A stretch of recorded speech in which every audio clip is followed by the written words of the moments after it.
attacked again and again. And I am the most physically and verbally attacked public figure or politician of modern times. Yes, you will know of some of the incidents, milkshakes thrown in my face, placards bashed over my head, but let me promise you, you only know about a fraction of the number of times that I've been assaulted. It would seem from the last couple of years, from the way I've been treated, that the press would rather our members of Parliament had no assets and no wealth at all. They seem to fundamentally object to any MP that has outside income. Indeed, they view those that have continuing business interests with severe scepticism. Making money is not a crime. Let me be absolutely clear.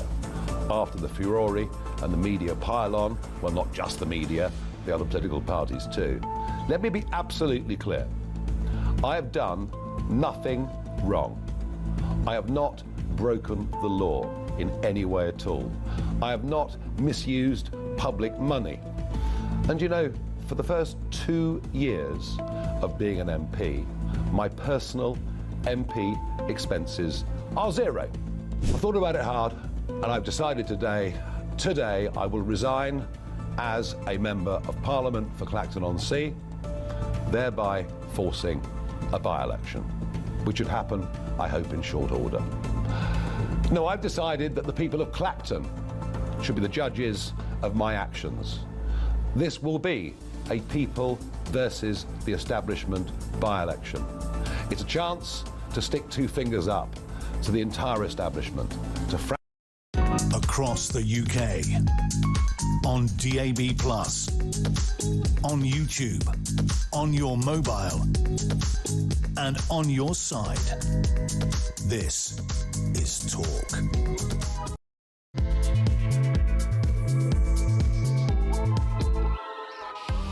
What a dramatic day in UK politics. Nigel Farage announcing he is resigning and standing in a by-election in Clacton. So far, only the Greens and Count Binface say they're standing against him. It looks as if there won't be a candidate from the Lib Dems, and the Conservatives and Labour have said they're not standing. That's been the breaking news in the last hour or so. A really interesting debate this evening about whether you think that by-election is necessary.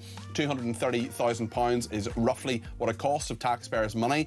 Is it necessary for Nigel Farage to make the point? Also, those standards investigations simply do not go away because there is a by-election, although they will be paused. Also, could there be a second by-election if he's suspended from the House of Commons for more than 10 days? That would be fascinating too. Loads to discuss this evening. I want to discuss it with my great guests from every angle, including Richard Tice, the Deputy Leader of Reform UK, who'll join me a little bit later on.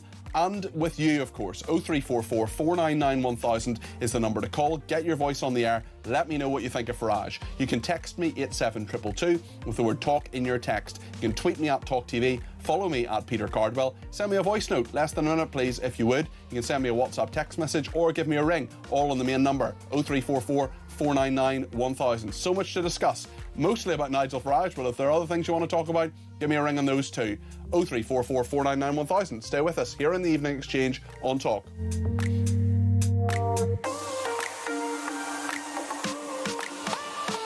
Amanda's been in touch already and says, bravo, Nigel. No one saw that coming. The country will be counting on the good people of Clacton and the silent majority to back Nigel to save this country, says Amanda. Well, let's go back a little bit to about 2:15 this afternoon, where Nigel Farage announced his resignation as MP for Clacton. I thought about it hard, and I've decided today I will resign as a Member of Parliament for Clacton-on-Sea, thereby forcing a by-election, which would happen, I hope, in short order.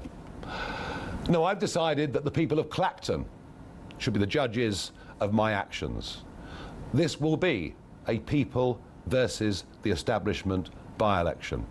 It's a chance to stick two fingers up to the entire establishment, to frankly tell them where to go. Kevin's been in touch and says, all the parties not standing will make the by-election a farce. Farage against Binface. What if most people think my vote won't stop Nigel winning? I think I'll vote for Count Binface this time for a laugh, and Binface ends up winning by a handful of votes, Kevin. I don't think that's going to happen, but it would be very interesting. Nigel Farage, on all the allegations around him, that £5 million from Christopher Harborne, the Thai billionaire, also the money from Posh George Cottrell as well, and the things that he has supplied to Nigel Farage. That wasn't mentioned in any great depth today. There was no real explanation of that, but Nigel Farage absolutely adamant he's done nothing wrong. This is what he said. Let me be absolutely clear. After the furore and the media pile-on, well, not just the media, the other political parties too, let me be absolutely clear.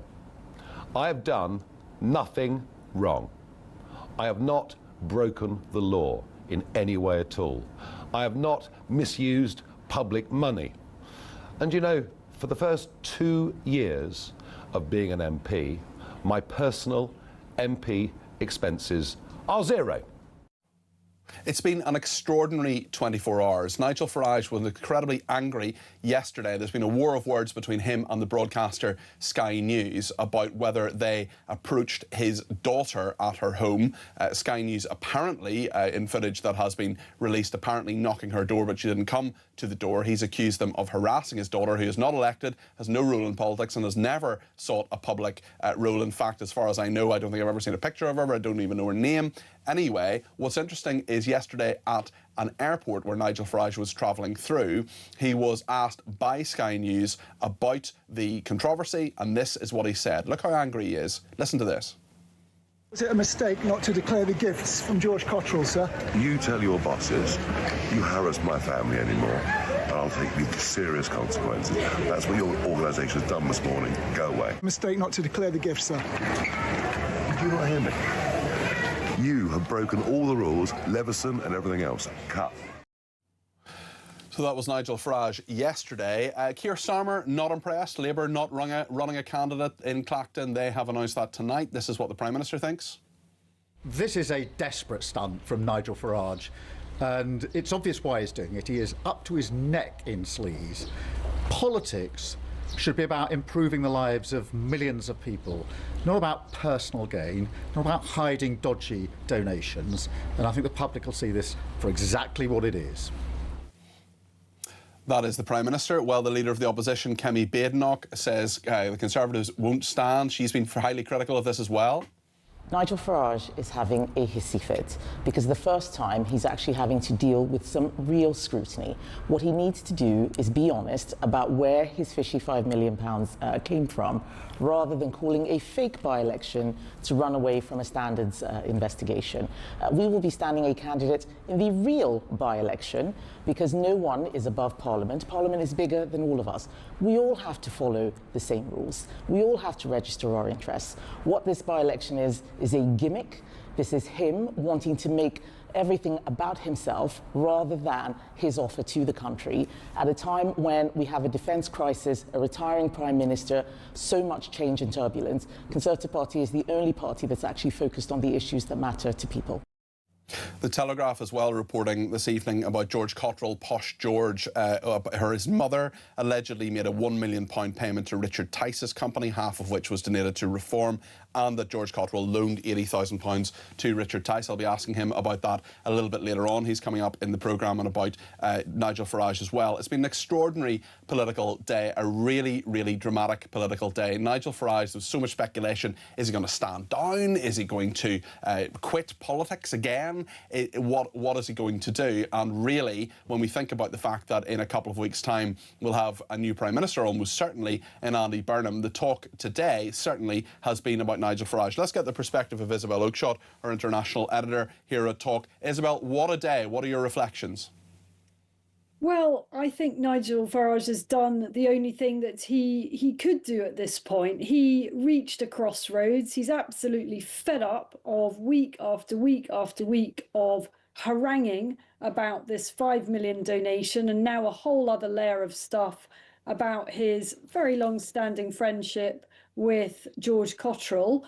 And he's just said, you know what, enough is enough. I'm not going to sit around waiting for a politically motivated, potentially standards committee to force me into a by-election. I'll do one right now. And the beauty of this from his point of view is he's pretty much certain to be returned. I mean, I would have said that, of course, before we knew that almost none of the parties are actually going to stand against him. But now we hear that he's basically pretty much going to be uncontested. I think the Greens have said they're running. Yeah. Good luck to them with that. So he's going to be returned with a greater majority, I feel pretty sure.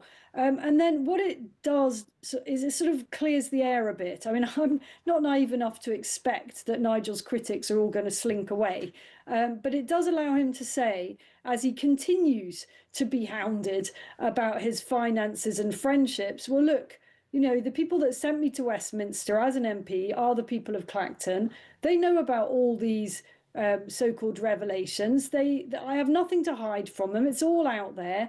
And they've decided to return me to Westminster. So next. It doesn't make it go away, though, because the standards inquiry is going to continue. It might be paused for the duration of the by-election campaign, but it's still there. And in theory, there could be a second by-election for Nigel Farage, and indeed various political leaders from other parties today saying that they would run in that, but not in this one, which has been heavily criticised by other political leaders as a stunt.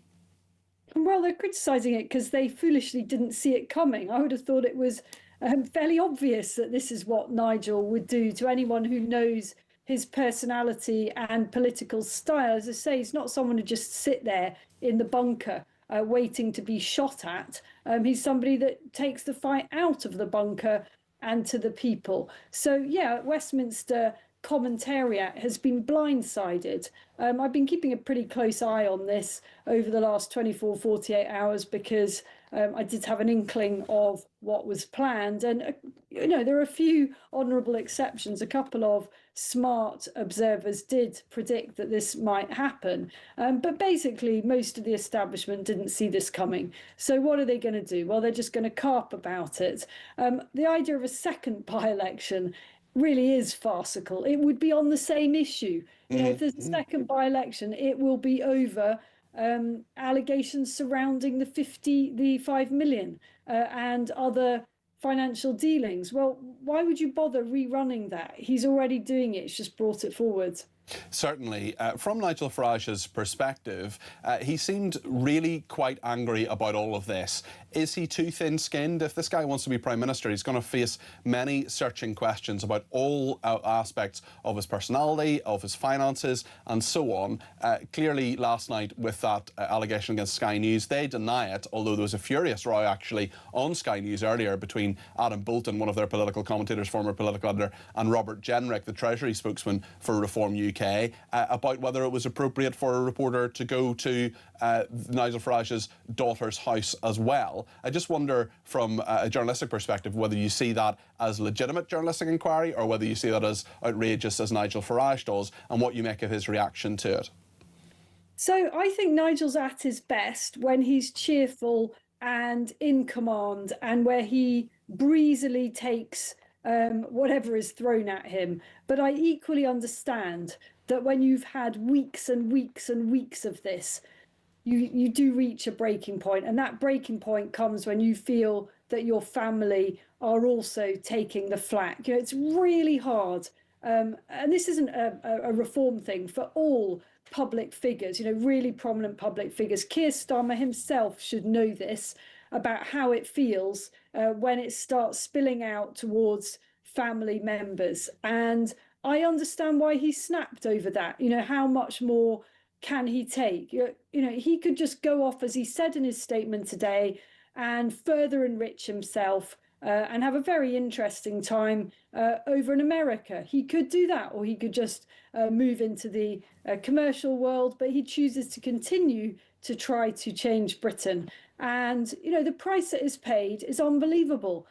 Yeah, sure, he's got a lot of money in the bank now, and that is lovely for him. But is that enough to offset daily death threats? I didn't even know about this mob that surrounded his car some time ago.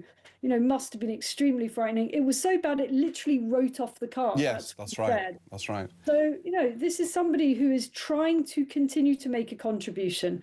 I understand why he snapped. Why do you think Restore Britain aren't standing in this by-election? They said they're not going to stand either.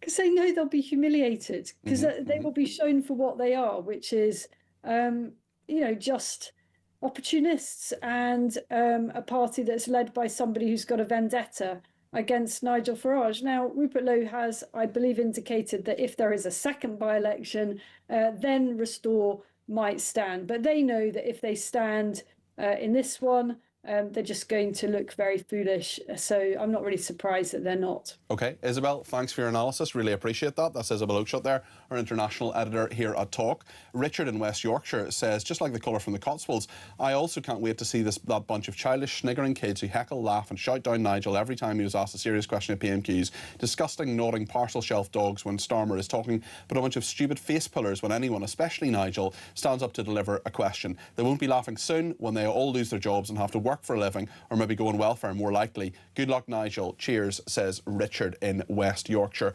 Pat's in London and has given me a ring on 0344 499 1000. Pat, you're very welcome to the programme. What would you like to say about Nigel Farage's move today? Yeah, good evening. Look, let me tell you where I am from the off. I voted in the 2016 referendum to leave the European Union, so I voted for UKIP, basically. And I think Nigel Farage has got a lot of good things, you know, to say about the state of the country and what he'd like to put right, which I agree with. OK. But the point is, since he's been... my problem, and it's not nothing to do with the 5 million or whatever, my problem with Nigel Farage is that when he got put into Member of Parliament for Clacton, he's not, I mean, I don't really know, I don't live in Clacton, but it don't seem to be there. I mean, he's a few photo opportunities, but he's not. I don't think he's been a good constituency MP. He is, of course, a leader of a party, and every leader of every party will spend a bit less time in their constituency. But the people of Clacton will have a big say again. They'll have a mini referendum on his last 2 years as MP for them, won't they, Pat? Yeah, I mean, you say that he's a leader. Well, he owns the party, really, but, I mean, he's still an MP. And as an MP, you should have to at least maybe twice a month go there. And maybe he does. I don't know how long he's spent there, certainly, but he'll have a whole staff who will be in that constituency. And, you know, there are lots of constituencies where people don't have a say on their MP for 5 years. Now people in Clacton will have a say in 2 years. Do you think he will win this by-election? Have you any doubt about that? Or do you think he could face a challenge from the Greens or even Count Binface? Well, not really. I mean, it's personally, if the Labour and the Conservatives ain't going to stand, then he's home and dry. But okay. Whether it's with a more increased majority, like he says, I personally, I think there's a lot of people there that, you know, says, well what's he does? It'll be very interesting. Behaviour. Has he done with, you know, the buses and all that, the times of the buses, the police, so... It'll certainly be interesting to see what they say and also what the level of turnout is as well, Pat. That's always a very interesting one in a by-election. Thanks for your call, Pat. Deborah's been in touch too from Essex and says Starmer's lecturing others about stunts, but what exactly was asking the Makerfield MP to stand down so Burnham could run a civic duty or a calculated shuffle to get Burnham closer to number 10? And the suits, the glasses, the football tickets, the Taylor Swift tickets, the list isn't short. I don't think Starmer actually went to Taylor Swift, but lots of other members of the cabinet certainly did. He should start by owning his behaviour. The double standards are glaring, says Deborah in Essex. So thank you for that. Lots of people wanting to get on the air. We'll take as many calls as we can between now and 10 o'clock. 0344 499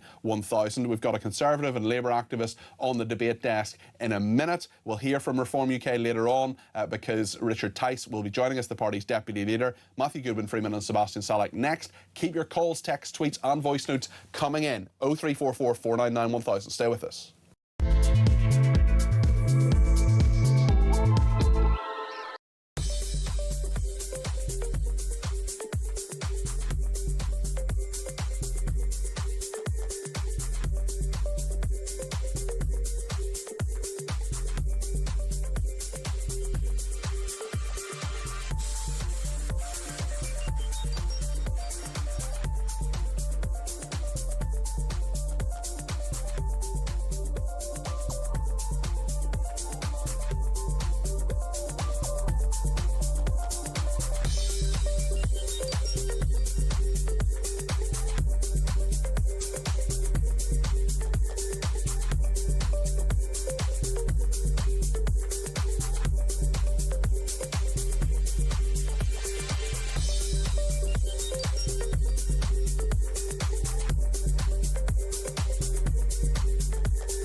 The thing that most makes me angry about Keir Starmer talking about the need to defend our country, and he's gone out of his way to not make the tough decisions to actually do the thing to defend our nation. It's cowardly, and I think it's treacherous. Nothing to say on immigration, nothing to say on benefits, nothing to say on jobs, nothing to say on tax. Absolutely appalling. If this is the solution the country's been waiting for, then we are in a very, very bad place. People up and down the country are asking why they are always being put second. They work every day, they get up, they pay their bills, they look after their kids, and yet the other side of the social contract is not being held up.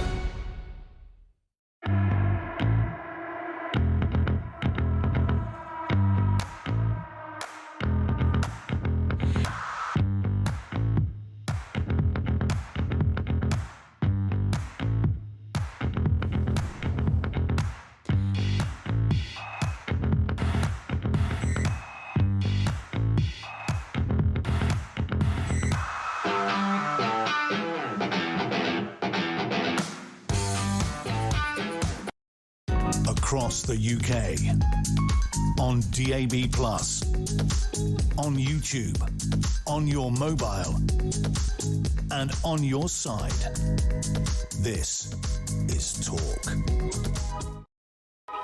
Well, thank you, everybody who has been in touch. It's been a busy programme already, and we're only 21 minutes in, right through to 10 o'clock. I want to hear from you, 0344 499 1000. Thank you to Simon in Manningtree. He says, so Nigel stands down, giving all those other parties the chance to put their money where their mouth is. But no, Labour and Conservatives won't stand. Lib Dem's not standing either, Simon, because they know the truth. The people of Clacton will vote him in once again. This will only increase reform support, and Sky approaching his daughter is unforgivable. Well, they deny that they were harassing his daughter, but there is some footage going around of a reporter apparently knocking the door. What do you think about that? Let me know your thoughts. Let's go to the debate desk. Matthew Goodwin-Freeman, Conservative councillor for Harrow and political commentators with us. Good evening. Evening, how are you? Very well, thank you. And Sebastian Salek, Labour commentator. Hello, how are you? Good to see you. I just want to ask you one crazy thing that the Lib Dems have said. This is Ed Davey, who has said that, let me just find the tweet actually, this is the leader of the Liberal Democrats, who doesn't believe the government should, as he puts it, allow Nigel Farage to stand down. This is completely crazy. The government must block Nigel Farage's resignation until the Standards Commissioner finishes investigating him. The people of Clacton deserve the full facts. If a by-election does go ahead, all parties should stand aside. We cannot give oxygen to this vanity project, says the man who spends a lot of time standing on surfboards. It's interesting that he wants to... I mean, the standards investigation will continue. Yeah. It will be paused, but it will continue. But Sebastian, what do you make of Ed Davey saying that something that hasn't happened since the 1840s, the government should block him resigning? Because obviously Nigel Farage has to be appointed to one of these government offices like the Chiltern Hundreds or the Banner of the Manor of Northstead, for example. Incredibly poor political nous, not least because the whole of Farage's strategy is saying, look at the establishment, they're trying to stop me do what I'm trying to do, and that's exactly what this would be. So it would be really, really silly. It'd be playing directly into his hands. I think the better approach is what the other parties are doing. Stand aside, don't entertain Farage in this silly stunt, and let him go and do a by-election on his own. So you think your party, Labour, and other parties, are apart from the Greens, are right not to stand? Yeah, don't indulge him. OK, what do you think of that, Matthew? Yeah, I mean, slow news day, hey? I think, I'm flabbergasted, frankly. This is just, my mind is frazzled. Who would have thought we'd be waking up this morning going, Nigel Farage is going to resign as an MP? I see what everyone's doing, standing aside, basically making it a Nigel Farage show. It's all about him, one-man band, etc., etc. But that is a genius political move. So we're not talking about Andy Burnham. Exactly. So this is the thing. What is going to happen when it comes to the by-election now? How's he going to fight this? He's going to get elected on the tiniest of a majority, a tiniest number of voters who are going to bother going out to voting, because it's just him versus Count Binface, I think, at the moment. And the Greens. Oh, and the Greens. Oh, yeah. So who knows then? You never know. I mean, that could be quite interesting if you have Labour voters voting for Green. He's not going to lose. No, Nigel Farage. I think it's highly unlikely he's going to lose. He'll win this. But yeah, of course. But at the same time, he's now got a megaphone to make his points about how he believes it's an establishment stitch-up. Well, it's not an establishment stitch-up because the establishment aren't fighting against him. If it was a full-on fight of everyone battling against him, then he could be saying, I am up against the establishment. But he's not. The establishment aren't taking him on. Now, he might spin that and say, well, look, the establishment are too scared of me. And I actually think there's some possibility that Nigel Farage might unresign. I mean, he's not technically resigned. As you said, he has to write to the Chiltern Hundreds, to Rachel Reeves to get appointed to one of these bodies. I can see Nigel Farage going tomorrow morning, well, look, if all of you are too chicken to take me on, I'm not going to waste everyone's time then with this by-election and go against the establishment because you're all too That's scared. not going to happen, Sebastian, is I it? don't think so, because this is a man who's attacked Labour again and again and again for U-turning. If he commits the greatest of all U-turns, it's going to weaken his position considerably. Keir Starmer, the leader of Labour, is saying this is a stunt. I mean, when Josh Simons resigned to trigger the Makerfield by-election, surely that was something of a stunt as well. Well, that had an end, didn't it? It was a way of getting Burnham into government, and it wasn't necessarily something that Starmer wanted. This is purely to keep the attention on Farage and, in some perverse way, to try and exonerate him against any standards issues that surround him. Well, I think it's mental to think that you can do that by taking it to the people. This is not a democratic exercise. The irony it's a standards one. All it does is stop any conversation about the standards complaints. I don't think it does. No, it does. I don't think it does. I think it puts rocket boosters on it. Because as soon as the by-election takes place, we have to stop talking about these things. Right? Yes, we do. We have to stop talking about Nigel Farage. No, we don't. Stop talking about... No, we don't. We do. That's not how it works. Absolutely do. Under Ofcom rules, we will have to start... Otherwise, you have to read a long list. Well, actually, it might not be a long list of candidates, actually. No, you can say whatever you like, as long as on election day itself, you shouldn't talk about it. Yeah. But up to the election, we can talk about whatever we want. We talk about whatever we want with Andy Burnham. And you read out the people who are standing in the election. That's not true. No, but you know what? You can see what's going to happen. It's going to be far more censored, far more being careful about what we're all saying. It's not censored. It's not, Matthew. Look, I'm just giving an opinion, right? You might agree and disagree. You're entitled to your own opinion. I'm allowed an opinion. Look, yeah, you're not entitled to your own facts, though. Well, I'm not trying to make facts. I'm trying to say an opinion. The fact is that this by-election may or may not happen. I can see a perverse way in which now he undoes standing aside for a by-election, but at the end of the day, this changes nothing. He is still being investigated by the Commission. They just suspend the investigation. If he's returned as an MP, the investigation continues. Even if in a crazy way he loses this by-election, they can still continue the investigation. It's down to the Commission's choice. But this doesn't as Seb said, this doesn't exonerate him at all. This doesn't change the facts or the narrative of what's going on. He's pitched this as him versus the establishment. Well, it's not, because the establishment aren't going to be standing in the by-election. So all this will do is, as you said, give him a couple of weeks where he can talk about whatever he wants, but the rest of the parties are going to be focusing on the country. We've got a new government coming in with Andy Burnham, a new Prime Minister that only 0.03% of the country elected. That is where the scrutiny needs to be, not on whatever Nigel Farage wants to say to win back a seat and that it's he's where currently it will the Member of Parliament Think for. about how that election is going to be covered. If there's only one realistic candidate, it's not going to get any column inches at all. Oh, come on. We're going to be covering this, we and lots of other people are going to be covering this in great depth, the fact that there's a by-election. Any by-election gets far more coverage than elsewhere, and it's not going to shut down, as Matthew says, discussion about the standards, it's not going to shut down discussion about the standards, but there are no clashes. There's not going to be the usual by-election locking of horns. There's going to be one candidate doing his thing, and that's exactly how it should be. Locking of bins. Locking of bins, yeah. And I do think the tide is turning on him in terms of how the media is looking at him as well. Haven't they always been hostile in general? I think large corners of the media have been incredibly favourable towards him, not least, if not through support, in terms of attention, because A, he's very good at guarding attention. As one of his great gifts is knowing how to make it all about him, as he has done today. Whatever you think about the politics today, it's been a communications triumph. Yeah, correct. Absolutely. We're all here talking about him. We're all here talking about it, and all my non-political friends have been texting me. This is, the curiosity loop that was opened by that statement was fantastic. Yeah. But I do think the media are calling on him slightly, in the sense that he has been very quiet. He hasn't been courting them in the same way, and that is to his detriment. If, with three candidates likely to stand, is this more of a tri-election than a by-election, Matthew? And also, who's at fault here? Is it Nigel Farage? Is it, if the Conservatives lost the electorate, opened the door to Farage and reform in the first place, none of this would be happening if the Conservatives didn't feel so badly in 2024, would it? Well, I mean, that's irrelevant. This is Nigel Farage coming back from America, celebrating the 250th Independence Day, finding out, obviously, the stories of what was going on outside his daughter's house, which, whatever the allegations are, frankly, private homes is off limits. All of us as politicians don't deserve that, whatever your opinion are of a politician. What do you make of that, Sebastian, actually, about the daughter's door being knocked? I'm not sure it was harassment per se, but the fact that, is there legitimate journalistic inquiry there or not? I would tend to leave family out of it. Yeah. I mean, she hasn't stood for election, but she is involved in a news story, and it's not about being elected necessarily. She's in a news story. In what way is she involved? Well, in the sense that he's part of this £4 million property portfolio, and there are questions questions around that, and the house that she lives in is apparently owned by Nigel Farage. So that's one of the houses, she is someone in a news story. Yeah. But she isn't elected. So should we just leave her alone, do you think? No, look, I think if she's part of the story, I didn't know that. I think that gives her a little bit more legitimacy to knock on the door. I mean, of course, don't harass them, and in general, keep family out of politics. But if she's in some way involved, then that builds a case for at least having a conversation. Well, but surely it's knock on the door, not knock on the door with a camera and a microphone, which is what I believe is what's alleged. I don't think that happened. I mean, there's footage that Farage and Reform UK have put out, and there's no camera there. It's just someone knocking a door. Jeanette is from Clacton and says, Nigel Farage is my MP. He spends a lot of time in Clacton, but it's not publicised enough. He has done more for us than the last useless MP. As for the other parties not standing, it's just pure cowardice because they can't face the humiliation. Carl in Bruff says, Burnham is like a team going for the championship to the Premiership without kicking a ball. It's disgusting. It's sinister, says Carl. Joanna says, hi, CardEP. We pay hundreds of thousands of pounds for the childish games this government and shadow cabinet play, including David Lammy's £1 million parliamentary card bill. I'm not quite... Oh, is that him going around? Well, I mean, he was the Foreign Secretary. They will get Nigel or someone in his family killed with these stupid games. Well, I hope that doesn't happen, and we need to be really, really careful about that. We need to keep our politicians safe, and in fairness, there was some legislation passed this year to try to go some way to protecting politicians a bit more.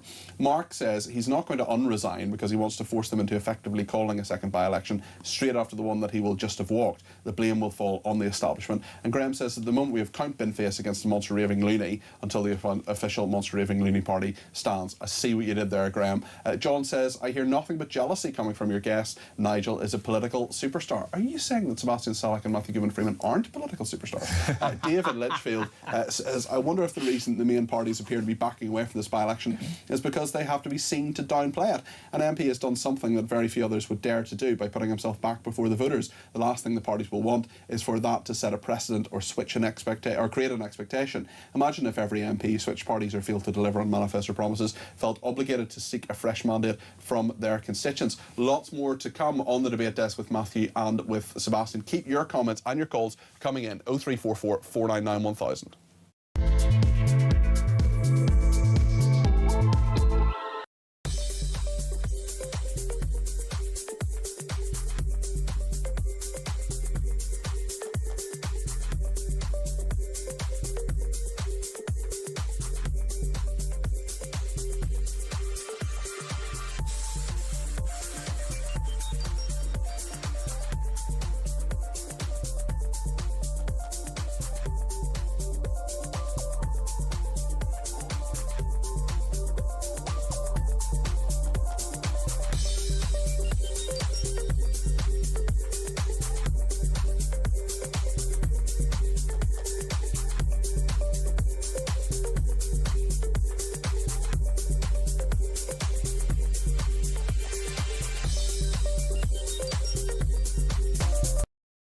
Across the UK, on DAB+, on YouTube, on your mobile, and on your side. This is Talk. Thanks to everybody who has been in touch and people questioning the 5 million still. Dan on Twitter says, why did some random guy give Farage £5 million and what does he expect in return? It's not a gift, it's a bribe. Now, Nigel Farage would absolutely deny that, as would Christopher Harborne. And if Farage has no power, he can't deliver on any promises made. Farage is in trouble. He's going to have to pay that £5 million back. That's why he's worried about his security. One person says, I switched off, Peter, starting to make me think the talk is now going a bit woke and are having some sort of Farage syndrome. Are you now mainstream media? We're just talking about the big story of the day. That's what we're doing. That's our purpose, really. David in the Cotswolds says, great show. What Farage has done is he has called for a mandate from the people who vote in that constituency. Is that not democracy? What Burnham did was ask for a constituency to vote on a mandate for a country. Is that not democracy? I can see we're in a banned cigarette from Revolution here, says David in the Cotswolds. Speaking of other parties, very interesting to hear what the leaders of the two main parties, Labour and the Conservatives, have said about this. Let's just remind ourselves what the Prime Minister for the next couple of weeks, Keir Starmer, has said. This is a desperate stunt from Nigel Farage, and it's obvious why he's doing it. He is up to his neck in sleaze. Politics should be about improving the lives of millions of people, not about personal gain, not about hiding dodgy donations, and I think the public will see this for exactly what it is. Kemi Badenoch, as well, the leader of the Conservatives, isn't impressed either. She won't be fielding a candidate for her party, the Conservatives. This is what she said. Nigel Farage is having a hissy fit because the first time he's actually having to deal with some real scrutiny. What he needs to do is be honest about where his fishy £5 million came from, rather than calling a fake by-election to run away from a standards investigation. We will be standing a candidate in the real by-election because no one is above Parliament. Parliament is bigger than all of us. We all have to follow the same rules. We all have to register our interests. What this by-election is a gimmick. This is him wanting to make everything about himself rather than his offer to the country at a time when we have a defence crisis, a retiring Prime Minister, so much change and turbulence. Conservative Party is the only party that's actually focused on the issues that matter to people. I just want to bring you a little update on the Sky News aspect of this as well. Nigel Farage tweeted earlier today at 5:04. Several media organisations have been hounding my daughter. When I approached the boss of Sky News and complained, they denied any contact, and so did their news report. Sky News are liars, says Nigel Farage. I demand an apology from them and a promise not to repeat it. And there is footage of someone blurred out, but looking like a reporter on this was yesterday on the 6th at 7:41 a.m. And Sky have posted a clarification on that, which I have as well in front of me. Sky News was not at the property at 7:41 a.m, as has already been acknowledged, and as shown in the footage from 10:19 a.m, they say. Sky News was outside a property where Mr Farage was registered to vote at the last election. Sky News did not interact with Mr Farage's daughter. On a single occasion, we approached the property without a camera operator, identified ourselves as Sky News, and the adult occupant chose not to engage. We were seeking to contact Mr Farage to ask questions about the gift he accepted from Mr Cardwell. This is a well-established and routine journalistic practice when reporting on matters of legitimate public interest. The footage clearly demonstrates that Sky News did not hound or pursue Mr Farage's daughter. At no stage did we seek to speak to anyone other than Mr Farage in connection with this story. What do you make of that, Sebastian? I mean, if that's true, then that's completely fine. They're right, that's journalistic practice. The question remains, though, who was that at 7 o'clock outside the daughter's house? Was it another broadcaster? What was going on there? But Sky, if what they're saying carries weight, then they seem to be absolved here. Matthew? This just makes it even more confusing. Why couldn't someone just take a breath? You know, as I said, Nigel Farage came back from America. Maybe it's the jet lag, maybe it's the time difference, I don't know. But to go from coming back from America celebrating the 250th Independence Day to resigning as a Member of Parliament because of something that happened whilst you were away, you need calm heads in this situation. Go after the press as much as you want, criticise practices that you disagree with, but to now throw Clacton and everything that's going to happen around that into limbo for 5-6 weeks, to have a by-election where we don't need it, where we're now going to have probably 2 by-elections later this year if he is found guilty of the Parliamentary Standards Commission, that is a massive waste of time, column inches, when we could be talking about this country. We could be focusing on the rising taxes, the debt that everyone's feeling. That's exactly what Nigel Farage will want to talk about as well. He's not just going to talk about the fact that he believes it's an establishment stitch-up. He's also going to talk about what Reform UK would do as a government, and this has given him a megaphone in order to do so. He can absolutely do that, but he'll be doing it on the campaign trail, whereas the Conservatives and Labour and the Lib Dems and the other parties who aren't standing will be doing it in Parliament, will be doing it in the actual halls of power. But do you not think... That's the problem. This has no power. I totally take your point, but don't you think that Parliament almost diminishes Nigel Farage a little bit? I mean, he has talked about how pointless he finds it at Prime Minister's questions, for example. He's sat in the public galleries, he's been on a media show to cover Prime Minister's questions, for example. He doesn't seem to think that Parliament matters to the same degree. Certainly, he is one of 650, isn't he? And a leader of a small party. But that's because he's the leader of a small party. He's the leader of a party with 6 MPs now? 7 MPs? I think it's maybe 8 MPs? possibly. The point is, it's not 115, which would make you the government's the legal opposition. Yep. It's not 415, which would make you the government. He is the leader of a small party. He has to accept that that is how this has been in this country for generations, that it's done by the number of votes you got at a general election. Now, if we want a general election, which he's calling for, obviously the polls would produce something different. The polls have but we don't, and that's how it is. A quarter of people saying they'll vote for him. OK. Sebastian, what do you make of the parliamentary aspect of this? We don't run Parliament by who's leading in the polls. And again, I think it speaks to the size of the ego on this man, that he needs to have some humility and recognise, as Matthew says, he is a small player in that building. He does But he's a big player nationally. And he succeeds needs nationally, and he can say what he wants nationally, and he can use that outside of that building. But in that building, there are procedures, there are rules, there are traditions, there are conventions, and he must follow them. OK, we're going to talk more about this in a second. Let me get some more of your comments. Amanda says the silent majority will be out enforcing Clacton with 2 fingers proudly displayed at the rotten establishment. Sue says Labour and the Tories are sticking 2 fingers up to the electorate of Clacton. He called their bluff and they are not happy. Dee in Chesterfield says, I think a lot of people will see Nigel Farage's move to trigger a by-election as courageous. Labour and Conservatives are trying to sideline him as the leader of a minor political party. They need to wake up and smell the council election results. Very good, Dee. David in the Cotswolds says, great show. What Farage has done, he has called for a mandate from the people who vote in that constituency. Lots, I mean, he has that already, but he's asked for that again anyway. Very, very interesting. We're going to talk in just a second about a claim that the Telegraph has put forward that the National Crime Agency, sorry, it's not the Telegraph, it's Richard Tice actually, has been saying that the National Crime Agency has been leaking Reform UK bank statements. We'll talk about that in just a second. We'll get more reaction from you as well. 0344 499 1000. And let's not forget, Richard Tice will be with us in not too long a time, either the Deputy Leader of Reform UK. What do you want to hear from him? What do you think I should ask him? Text in, let me know. Only have 10 minutes for an interview. He's a very busy boy this evening, as you can imagine. Lots of people want to talk to him. I have some ideas what I want to ask him, but from your perspective, what do you want me to ask Richard Tice? If you want to text in, tweet in, whatever you think I should ask him, go ahead, or just give us a ring and tell us. 0344 499 1000, or send us a WhatsApp. We'll be back in the debate desk with Sebastian and with Matthew in just a minute. Stay with us.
And I've decided today I will resign as a Member of Parliament for Clacton-on-Sea, thereby forcing a by-election, which would happen, I hope, in short order. No, I've decided that the people of Clacton should be the judges of my actions. This will be a people versus the establishment by-election.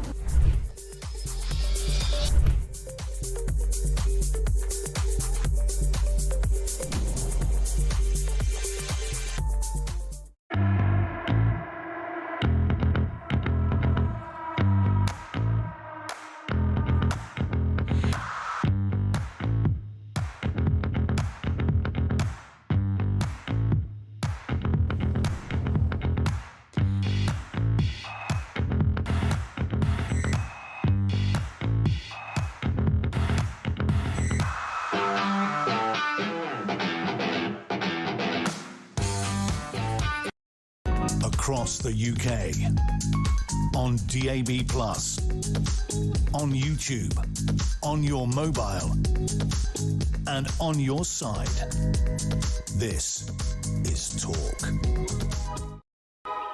Thank you to everybody who's been in touch. We'll get more of your calls, texts, tweets and voice notes on the air very, very soon. We're also speaking to Richard Tice, the Deputy Leader of Reform UK, very soon. We're on the debate desk for the meantime, though, with Sebastian Salek and Matthew Goodwin-Freeman. Great to have you with us this evening, as we usually do on Tuesday. Richard Tice, who we will be speaking to later, I'll ask him about this, says confidential financial records from several accounts were passed in newspapers to smear and discredit him. He's accused the National Crime Agency of illegally leaking its MP's bank statements to the media. He wrote to the head of the National Crime Agency to demand an urgent investigation after both he and Nigel Farage were the subject of leaks. He spoke out after a newspaper obtained details of a loan his company had received from George Cardwell, who is in the news over his financial help given to Nigel Farage. Cardwell, of course, was convicted of wire fraud in 2017. He gave a loan of £80,000, which was repaid. Also, Britain Means Business, which is Mr Tice's think tank, also received a £1 million donation from George Cardwell's mother, Fiona. Now, the NCA has been approached, certainly, for this as well, and said the NCA does not confirm or deny the receipt of SARs, nor comment on how any SAR is used. And the SAR, if I remember correctly, I can't remember exactly what it's called. Suspicious Activity Report. Suspicious Activity Report. Thank you, Sebastian. Suspicious activity reports are confidential, and breaching that confidentiality risks committing a tipping-off offence under the Proceeds of Crime Act. What do you make of this, Matthew? I mean, this is concerning because regardless of your opinion on politicians or any political party, we all have the right to be treated fairly and equally and to have the same rules applied to us as everyone else. If what they allege that the NCA, the National Crime Agency, has leaked confidential material to newspapers in order to be, you know, advantageous, that heads must roll. Heads would have to roll. That would be an incredibly serious thing, wouldn't it, Sebastian? And certainly that is what Richard Tice is essentially saying. Like, he had the records, the Cottrell family presumably had the records as well, and the National Crime Agency had them. They've got to come from somewhere. Yeah, so, I mean, the way this works is that when there's a big transaction or a suspicious transaction, the banks have to report that to the NCA, and the NCA then collate them, which is how they have all of them. And Tice was then approached by The Guardian with these reports, and so he's saying it could only have come from them. Now, the NCA are saying we just, as a blanket rule, don't comment on this kind of thing, so it's quite hard to divine exactly what's going on. Yes, it is incredibly serious if the NCA is leaking documents, but remember, this is also a party that is in absolute massive deflection mode. They have all of this stuck to them, and this would be an incredibly advantageous time for this to come out and start to point fingers elsewhere. Although, again, I mean, the reason that this has come out, and Richard Tice is very annoyed about it, at the same time, the reason this has come out is I'm going to ask him about this a bit later on. I'm also going to say, why are you getting a £1 million donation from George Cottrell's mother? I mean, that's very... He would, I would imagine, say it's not convenient at all. It's actually incredibly inconvenient. Yeah, well, that aspect is inconvenient, and the reports here of a bridging loan to him personally, to his property firm, a couple of years ago as well, all while we knew that George Cottrell had that conviction for wire fraud, which goes back almost a decade. So, yeah, that relationship seems to run incredibly deep, and it is going to sully the party in a very, very unhelpful way for him. It's Starmer as well saying Farage is desperate and up to his neck in sleaze. That kind of language being thrown around, it kind of reminds me of the early 1990s. I just wonder what you make of other parties' reaction to all of this, Matthew. This has taken everyone by surprise. None of us woke up this morning thinking Nigel Farage would call a press conference at 2 o'clock and announce he's resigning as an MP. He just released a video, though. He didn't take questions, though, as well. But I know what you mean. All of this... See, it's difficult. You're in two places. All of this either plays into their hands massively, that, look, the establishment are trying every single route to block reform, to stop this legitimate next government who've led in, I think they say, 350 polls consecutively or something like that. All of that plays into their hands, but at the same time, Reform are winning, I think, in the polls 25% of the vote. There's 75% of people in the country who wouldn't vote for Reform. And for that 75% of the country, I wonder if the question marks are now starting to rise of, actually, we've got to stop Reform. We have to find a way. This is proving us right. Point. I wonder if that's going to come out over the coming months. You've got to have broad support, or as broad as you can. Now, Labour's been criticised for 33% of the vote, but nonetheless, even within the first-past-the-post system, you need to have as broad support as possible. I just wonder whether you think, Sebastian, that Reform have perhaps peaked a little bit, especially when you look at other by-elections like Makerfield, where Nigel Farage was certainly very disappointed. He said that he thought they'd get 18,000 votes, instead they got 16,000. Yeah, I mean, we talk a lot about their polling successes, but has that translated into seats this year? It hasn't. We've had a lot of by-elections. I mean, this is a man who's being squeezed from the right by Restore. We're seeing that narrative start to play out. And yes, look, is this going to hit the core vote? Probably not. But as Matthew says, there are a lot of other people people they need on board if they want to win a majority at the next election. And I imagine a lot of them will be very, very turned off by this. In the world of tactical voting, that is going to be key, because you're going to start seeing in this multi-party world seats where it is, right, look, frankly, all of you parties don't have a chance. If you want to stop a certain party, this is the one to vote for. You know, so, for example, if the Conservatives were standing in this by-election, we were the ones who came second to Reform in 2024, the tactical vote for the left would be vote for the Conservatives to stop Nigel Farage. So we're in a multi-party world now. You can win seats on 20%, less than 20% of the vote.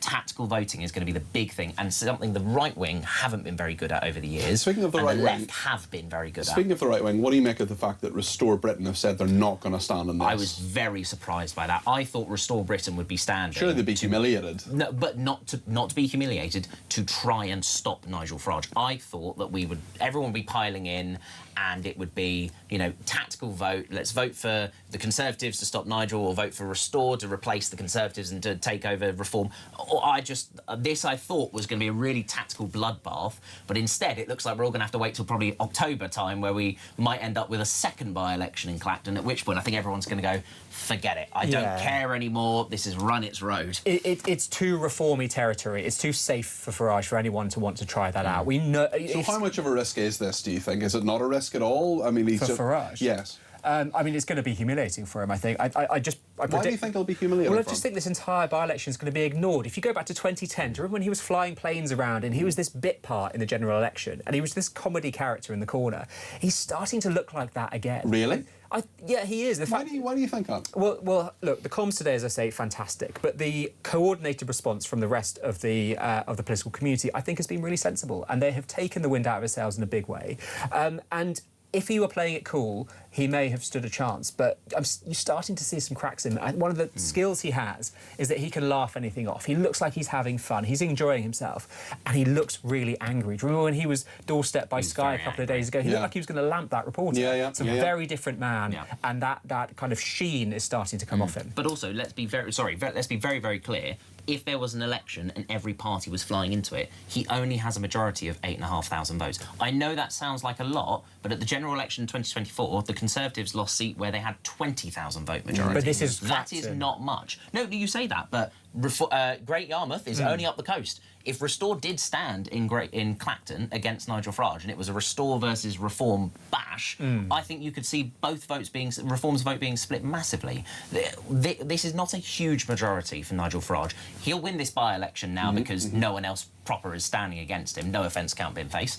But if we get to a second by-election later on this year, where we are talking about Nigel Farage again, we are talking about he has broken these rules, he has had to have a recall petition, which is only 10% of the vote, the population of the constituency to get a recall petition. That is easy to achieve. Then I wonder whether the public are going to be so fed up by that point that either the Reform voters don't go out and vote, and therefore Nigel falls through the cracks, or we do end up with this massive bloodbath, tactical voting, and see who the hell wins. But 8,500 votes is not much nowadays. Speaking of by-elections, they usually cost somewhere in the region of £230,000. Reform UK have offered to cover that. Should Labour have offered to cover Makerfield for another pointless by-election? Or Greater Manchester now? No political party in a democracy should be funding by-elections. It's the stupidest thing, isn't it? And look, you can see why they're doing it. They're trying to position themselves as the reasonable people. But again, it just doesn't take away from how stupid a move this was. I don't know what he was expecting. Did he really think everyone was going to fight him? Let's get a couple of messages. Joanna in Salisbury says, since the majority of the information about Nigel Farage has been out in the public domain for the best part of 2 years, why does he think they've taken so long to investigate his finances? My best wishes to Nigel's family caught up in this. It's disgraceful, says Joanna. Jackie says... Brace yourself. Oh. Jackie says, I really wish you would ask both your guests on the debate desk to go back to their lower sixth form politics. Sebastian really needs to get out into the real world and listen to real people who the party he supports has destroyed. I'm 74 years old and I've seen politics develop over the years. My uncle was a defence minister in the Harold Macmillan government. He was a total illiterate. He was totally illiterate. I think Sebastian's totally illiterate, I'm not sure. Get guests who can debate impartially instead of being so woke, says Jackie. Paul says Nigel Farage has the guts to face a by-election so the people can choose who represents them. Will Starmer or Burnham call a general election so Britain can choose who represents the country? No, because they have no guts. Another person says, why haven't you asked your two guests why their parties aren't participating in the by-election? Well, I'm sure Kemi Badenoch consults Matthew Goodwin-Freeman on a near daily basis about what to do. But yeah, I suppose that's a perfectly legitimate question. Why do you think the Conservatives aren't standing? Because this isn't a real by-election. It's not being contested by all the parties. It's a waste of time and money. And there doesn't need to be a by-election now to float Nigel Farage's ego, because there may well be another one in a couple of months' time if he is found guilty of this investigation. So we should all be waiting and saving our breath until we've had this judgment, and then people can make an informed decision about Nigel Farage, rather than framing it as the establishment, who aren't fighting this because we're going to focus on the country, versus Nigel. Sebastian, same question? Because we're setting up this bizarre fallacy that if Nigel Farage wins a by-election in a democratic process, he'll be absolved of a standards issue in Parliament. They're two completely different things. The investigation will still happen. The investigation will still happen, as it should, and he will face whatever consequence he faces. Alex says, for Tice, you should ask him if he thinks it's fair enough if someone has £5 million given to them before they become an MP, that the public have a right to know how it's being spent. Isn't that the same rule for all MPs? Alex, that's a good one. I will write that down. Bill in Harrow says, hi Peter, they are not taking part in this election to delegitimise it, so they can more easily serve a recall notice. Starmer and Kemi seem to have made up their minds of his guilt without waiting for any adjudication. He has already submitted the required information. He is not refusing to engage. If he's missed something out, they should merely ask him to clarify. In any case, it all amounts to the motives behind the facts. Matthew? They literally are waiting until the recall petition, so I'm sorry, Bill, but you need to read your own tweet. He said that the Conservatives and Labour aren't standing because they've already made a judgment, they're going to wait until... We are waiting for the result. That's why we're not going to stand in this by-election, because it is pointless. This by-election is not about whether Nigel Farage is guilty or not. It's framed as him versus the establishment. We should all be waiting until we get the Commission's report and then decide what to do next. But also, none of the other parties want a recall petition. You know, there's a world in which they would campaign for that. That's what happens typically. They won't do that because he will win in Clacton. That's just a very, very probable outcome. But it won't change anything about his financial affairs, which should be the focus of this. We mustn't let us take our focus off that. Mark in Selby says, I watch Prime Minister's questions and I can see how Reform UK is ganged up on and shouted down by honourable MPs. Yeah, the establishment despise a popular MP, and nothing from Kemi or Keir about constant threats to Nigel's life. They don't want him getting sympathy, only in peril, perhaps. Well, I know both of them have spoken about that issue before, maybe not specifically in relation to Nigel Farage, but certainly they will have many threats to their life as well. We know only recently that very, very serious firebombing of Keir Starmer's home. Absolutely dreadful story. Graham and Bushy says, how is this different from Josh Simon standing down at Makerfield to cost the government and parties money in a by-election, and also costing Manchester £5 million in an unnecessary mayoral election? Sebastian? Because anybody can resign from Parliament whenever they want. That's what Josh Simons did, and they can do it for whatever reason they want. And anybody who meets the standard can stand, and that's exactly what happened. Matthew? The difference is that Josh Simons had a chat with Andy Burnham and has now ended up with a nice cushy job under the next Burnham government, it sounds like, as the head of, I think, comms operations. I think it's a policy unit, right? Whereas in this is, as we said, Nigel Farage resigning to then stand again in a constituency where he already has a mandate from that electorate over a concocted idea of this will validate him and he can turn the frame into the establishment versus him. This will make no difference to the report. Matthew in Manchester says, your guest Sebastian knows only too well about how being ditched by the electorate feels after losing his seat in the last council elections. Well, you voluntarily stood down. Yeah, didn't you? I didn't fight the last elections, mate. Didn't stand, so Matthew, sorry, you're wrong there. But, Live fact check. I don't think Farage would be doing this if he wasn't confident, and I don't want to hear a peep from Labour about using by-elections to manipulate democracy. Love your show, says Matthew. Matthew, thanks for that. And one person says, my daughter goes to the same school as Starmer's daughter. They're in the same year, and of course she tells me a lot about her, and as much as I dislike Starmer, I've never thought to disclose information about her, because you do not mess with people's kids. I think that crossed a line, says this person, so thank you for that. And Steve says, Mr Farage has just won my vote at the next general election. At least he has the backbone to let the people decide. There should have been by-elections for every Labour cabinet minister that lied in their CVs, not paying tax, fraud, corruption and so on. Richard says, you sit in front of Labour and Conservatives, yet you listen to them put Farage down and you don't confront them. Sad, says Richard. We're having a debate. We're on the debate desk. We're talking to all sorts of guests right throughout the programme, Richard. We're talking to Richard Tice in just a few minutes' time. We're also talking to Michael Crick, who's a biographer of Nigel Farage. He wrote a very good biography about him. For the meantime, I want to say thanks on the debate desk to both Matthew Goodwin-Freeman, Conservative councillor and commentator, and indeed Sebastian Salek, Labour councillor, former Labour councillor and Labour commentator. Appreciate you joining us this evening. Good. Momentous political day. What do you think, and what should I ask Richard Tice? Let me know your thoughts. 0344 499 1000. Alex in Hemel Hempstead says, did your guest just call Farage a comedy character? A comedy character that has turned the country turquoise. Are these people insane and completely out of touch with the electorate? Do they have any self-awareness? I've just been re-elected, so I think I understand my electorate quite well. There we are. The mouse that roared. Lots to discuss in all of this. Let me know your thoughts, and we will be speaking to Richard Tice very, very soon as well, the Deputy Leader of Reform UK. We're speaking to the Liberal Democrats. We're speaking to Carl Turner, who is the suspended Labour MP. Lots to discuss this evening. It's a big, dramatic day in UK politics, and there's at least one by-election coming up. Could there be two? So much to get our teeth into. Let me know your thoughts. 0344 499 1000. So much to discuss between now and 10 here in the Evening Exchange.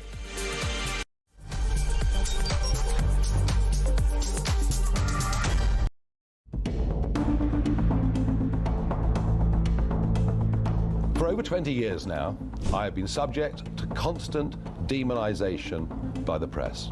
For daring to be outside the consensual view on many issues, I've been attacked again and again. And I am the most physically and verbally attacked public figure or politician of modern times. Yes, you will know of some of the incidents: milkshakes thrown in my face, placards bashed over my head. But let me promise you, you only know about a fraction of the number of times that I've been assaulted. It would seem from the last couple of years, from the way I've been treated, that the press would rather our members of Parliament had no assets and no wealth at all. They seem to fundamentally object to any MP that has outside income. Indeed, they view those that have continuing business interests with severe scepticism. Making money is not a crime. Let me be absolutely clear. After the furore and the media pile-on, well, not just the media, the other political parties too, let me be absolutely clear. I have done nothing wrong. I have not broken the law in any way at all. I have not misused public money. And you know, for the first 2 years of being an MP, my personal MP expenses are zero. I've thought about it hard, and I've decided today I will resign as a Member of Parliament for Clacton-on-Sea, thereby forcing a by-election, which should happen, I hope, in short order. No, I've decided that the people of Clacton should be the judges of my actions. This will be a people versus the establishment by-election. It's a chance to stick two fingers up to the entire... Across the UK, on DAB+, on YouTube, on your mobile, and on your side. This is Talk.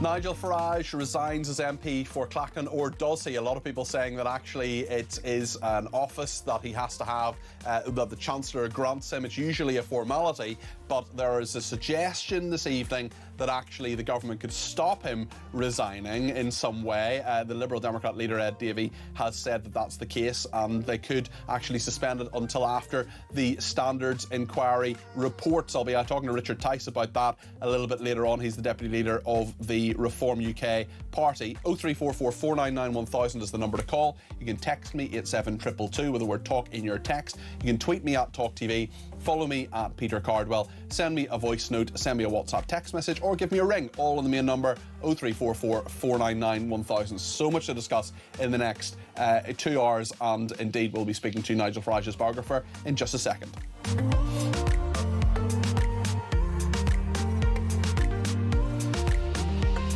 Well, Michael Crick is the author of One Party After Another, a biography of Nigel Farage. Michael, good evening. Good evening. What do you make of this?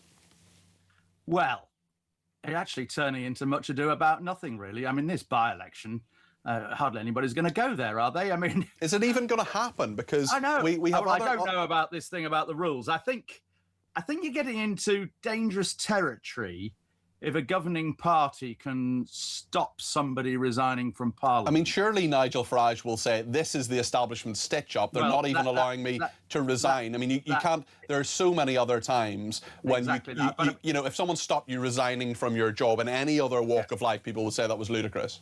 Yeah, I agree. But we need to know more about this. But, I mean, so far, everybody else has turned it down. Even Restore Britain are not going to fight this by-election. The Liberal Democrats aren't, Labour aren't, the Conservative. It's going to be like that by-election that David Davis forced in Hulton, Price and Howden back in 2008, where he stood as the Conservative candidate on an issue of principle to do with civil liberties. I forget the details now. And all the other parties pulled out. And you know who, apart from the Greens, and you know who those other parties who, they didn't pull out, actually, they didn't stand in the first place. And you know who the other parties were that boycotted that election? UKIP, led by a gentleman by the name of Nigel Farage. So I mean, what does it mean if Farage beats Count Binface and the monster raving loony party? The Greens have indicated they'll probably stand a candidate. So that could be a left-wing candidate for some people to coalesce around to some extent. But your point stands, Michael. Yeah, but I mean, the wider point is this. Even if everybody had stood in Clacton and Farage had beaten them, which he probably would do, what does that... Yeah, all that means is that people in Clacton agree with him. How one interprets that, of course, is difficult to say. Does it mean that they don't think that Farage broke the rules, or do they think that it doesn't matter that he broke the rules, or what? I mean, it's difficult to interpret, but it certainly doesn't mean that the rest of the country backs Farage. I mean, Clacton has always been regarded by pollsters as the most Brexity of constituencies. It's where, of course, Douglas Cardwell won a by-election back in 2014, a by-election over him defecting from the Conservatives to UKIP in those days, an issue of principle. I'm not sure there's an issue of principle in this by-election whatsoever. Why is he doing it, do you think? Why is he doing it, do you think? Why is he doing it? I think it's ego. I think he's seen what Andy Burnham did and how Andy Burnham used one by-election to see and took a lot more risk than Farage is taking here. Used one by-election to assert his supremacy, frankly, over the country. I mean, an extraordinary thing that Burnham did, although it took a lot of courage. And I'm not very pleased with the way he's behaved since he won it. But you've got to remember, I mean, this incident, actually, what it shows you is the supreme ego of Nigel Farage. It's all about him. And it also shows you the bullying side of Nigel Farage, which often people don't see. But apart from those poor people in UKIP and now Reform who have to work alongside him, and both he and Richard Tice have been extremely dishonest about this. I mean, all this stuff about Sky intimidating his daughter. Sky have issued a statement tonight saying that they turned up at his house and they spoke to one person and they said they had no interaction with his daughter, but from the statement, they did talk to somebody who answered the door. It was a request to speak to Nigel Farage, perfectly legitimate journalistic activity, given that house is where Nigel Farage was registered to vote at the last election. And yet, if you listen to Tice, if you listen to Farage, it's intimidation, it's hounding. This is not just gross exaggeration. It's dishonesty to exaggerate. Well, we'll be talking to Richard Tice about that in a few minutes' time. What I'm sure you, Peter, would regard as totally legitimate activity, given Farage has run from the media these last 2 months in trying to explain largely run from the media in trying to explain the Christopher Harborne donation. And we also had, he spent a lot of his speech today talking about making money is not a crime. Well, we're not talking about making money here. We are talking about... We're also not talking about crime as well. I found it very interesting. He mentioned the word crime a number of times in his address. That is not the allegation. No, the allegation is about standards in Parliament. I know, and nobody's actually saying he was not entitled to take these gifts. Yeah. What they're saying is that they should have been registered with the parliamentary authorities. Now, and we get to Richard Tice tonight claiming, oh, well, it was going to take 6 to 12 months. What evidence is there that the inquiry was going to take 6 to 12 months? I hope you'll be putting some of these points to Mr. Tice. Mr. Tice's performance so far on this issue is not impressive. You know, and so what happens in the long term? We get a by-election, Farage wins. He comes back to Westminster. The commissioner says, right, Mr. Farage, back to our inquiry. I now want to talk to you. And, you know, presumably at some point in the next few months, he reaches an inquiry. Presumably the investigation is going to take a lot longer now because it looks like the whole Cottrell stuff, the George Cottrell, the Posh George stuff is going to be added to it as well. But then, of course, the thing is, that then comes back, if the commissioner decides against Farage, which he probably will, it comes back to the Committee of Standards. They have to decide on the punishment. If they then decide to suspend Farage for more than 14 days or 10 sitting days, then Farage, that then sort of leads, it's a bit complicated, but leads to a by-election. Can we really have two by-elections? Petition. So in theory, there could be 2 by-elections. Yeah, well, I think that the committee should be clever about this, and they should say, well, we cannot, you know, it's appalling what Mr. Farage has done, if indeed that is what the commissioner decides, but we'll suspend him for 9 days or 13 days if you're talking about not sitting days. So, but it's a tricky one, and I mean, Farage will love it in a way because he's back in the limelight. And a bit like Burnham, actually, he's in the limelight, but without anybody being able to ask him questions. And, you know, for 2 months, he's been avoiding the press, most unlike Farage. I mean, he's done a number of interviews with, he did a pretty tetchy interview with us, with Julia Hartley-Brewer. He did an interview about a week and a half ago. The same day, he did a number of interviews. He did an interview with the BBC, for example. He has answered some questions on this. Yeah, but it's been totally different kind of Farage, isn't it? It's not the self-deprecating, you know, treating things lightly Farage. It's been the really tetchy Farage. You mentioned the bullying word earlier, Michael. Yeah. In what way do you think he's been bullying? Do you think he's been bullying over the Sky News aspect? Or you must have seen that scene yesterday at the airport with Farage coming back. Yep. Was that bullying, or was that just bullying? Then I'm a banana. I mean, I know I'm wearing a yellow shirt, but you know, it's perhaps you ought to show it on your show if you can. We have shown it. We have shown it. Yeah, a couple of times. The great irony there, you'll spot, Peter, is that, you know, Farage says it's against all the rules and Leveson. Well, hang on a moment. I thought that Nigel Farage was against the Leveson report and the inquiry, and that Nigel Farage traditionally has argued against politicians being able to control and intimidate the press. And that's exactly what he's trying to do now with these ridiculous allegations, verging on lies that he and Tice have been telling about what happened outside Farage's house. Okay. Well, he owns the house. He doesn't live there anymore. And it was perfectly legitimate for somebody from Sky to turn up and try and seek to speak to Mr. Farage.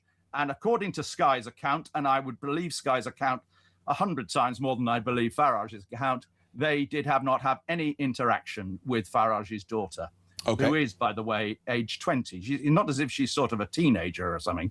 You know, that's where we are. OK. Michael, thank you for that. That's Michael Crick, journalist and biographer of Nigel Farage. His book is called One Party After Another. Let me know what you think about what he said there. 0344 499 1000. In just a few minutes, we will speak to Richard Tice, the Deputy Leader of Reform UK. I'll be putting some of those points to him, and you can suggest them too if you want to WhatsApp me or text me with your thoughts. Stay with us.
And I've decided today I will resign as a Member of Parliament for Clacton-on-Sea, thereby forcing a by-election, which would happen, I hope, in short order.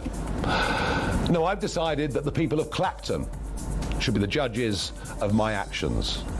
This will be a people versus the establishment by-election.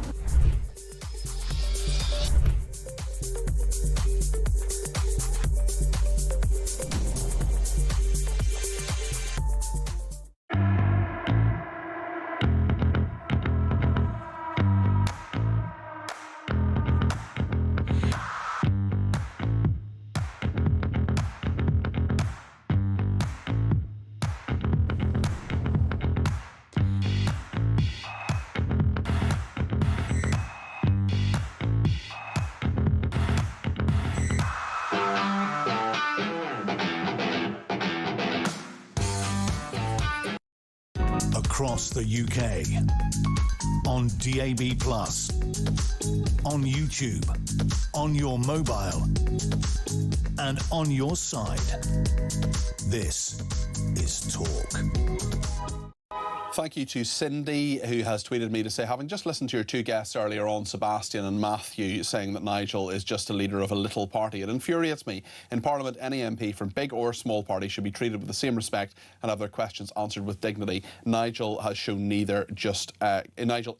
neither just contempt, says Cindy. Emma also says, as the parent of a disabled child, I wouldn't want to see reformer Nigel Farage win a general election, because I'm terrified how far he would take welfare reforms that would affect genuine people. That said, I couldn't care less about all this money rubbish. All the politicians are as bad as one another, so it's hypocritical from the lot of them. One thing I will be asking Richard Tice about in a minute or two when he joins us is about this Sky News controversy. Now, last night, Nigel Farage was asked in an airport coming back from America about Sky News approaching his daughter, they say. Now, Sky News have denied that they actually approached his daughter. They said they simply knocked the door of a home where he was registered to vote previously, but a reporter asking a question in an airport had this response from Nigel Farage last night. Is it a mistake not to declare the gifts from George Cottrell, sir? You tell your bosses you harass my family anymore, and I'll take you to serious consequences. That's what your organisation has done this morning. Go away. Mistake not to declare the gifts, sir. Did you not hear me? You have broken all the rules, Leveson and everything else. Cut. Nigel Farage clearly very, very unhappy there. Well, Richard Tice is coming up in a minute or two. I think there are quite a number of different areas here. There's another story actually this evening about Richard Tice alleging that confidential financial records from several accounts were passed to newspapers by the National Crime Agency to smear and discredit him. That's something the National Crime Agency hotly disputes. He's accused the National Crime Agency of illegally leaking its MP's bank statements to the media. He has written to the head of the National Crime Agency to demand an urgent investigation after both he and Farage were the subject of leaks. And this goes back actually to what Dominic Cummings, who was Boris Johnson's chief of staff, talked about and said that the establishment will do all they can to stop Nigel Farage becoming Prime Minister. Interestingly, we're in a situation where Nigel Farage is the leading candidate to become Prime Minister. His party consistently, in over 350 polls, has been doing very well. They're currently around 25%. They've done extremely well in local council elections a couple of months ago. We're also in a situation where they haven't done as well in other by-elections, and Nigel Farage himself said he was disappointed by how things went in Makerfield. So there's a lot around this evening. George Cottrell is at the centre of this as well, a friend and aide of Nigel Farage's, and he was convicted of wire fraud in the US in 2017. He has given Tice's property firm Tyson Investments a bridging loan in December 2024, which was repaid £80,000. And Mr Tice's think tank, Britain Means Business, also received a £1 million donation from George Cottrell's mother, Fiona, of which £500,000 was given by Mr Tice to Reform and declared to the Electoral Commission. So there's a lot around about this. There's the Sky News controversy, there's the records controversy, and of course the big political story of the day as well, which is Nigel Farage triggering a by-election in Clacton. Some people saying that actually that could be postponed until after the Standards Committee reports on him and reports on this £5 million from Christopher Harborne, the Thai billionaire. It's pretty complicated stuff. There's a lot going on, and Nigel Farage giving that statement earlier today, talking about all of that and the by-election happening. And one of my questions to Richard Tice will be about the point of the by-election. And I know that's something that Lynn in Portsmouth wants to talk about. Lynn has given me a shout on 0344 499 1000. Lynn, I'm just going to apologise in advance. If Richard Tice comes up, I'm going to have to go straight to him because he's got very limited time. But I'll just get that preemptive apology in there. Please tell me what's on your mind this evening, Lynn. Yeah, that was exactly it, Peter. Is the point of the by-election. I don't understand. And I think a lot of people who listen to talk don't actually understand, or we'd look at a little bit more in layman's terms of what it means for what he's done. Yeah, it's interesting because Farage says he's done nothing wrong. There is a standards inquiry going on. There's a committee that's looking into those donations. But he has been very clear about this. He says there's an establishment stitch-up against him. What do you think from what you've heard, Lynn? Well, what I'm confused about is how is that going to put back the investigation by him calling a by-election? Yeah, it'll be, the investigation will be suspended from the by-election being called, so it'll only be a few weeks, but it'll still report on what Nigel Farage says, and that exact point is what I want to ask Richard Tice, because my question is, what is the point of this by-election? What is it actually going to achieve? So, Lynn, it's a very, very interesting point, and I think a lot of people are of the same mind. Same mind as you. I mean, what do you think of Nigel Farage? Has he been damaged by all these allegations and these donations he's received?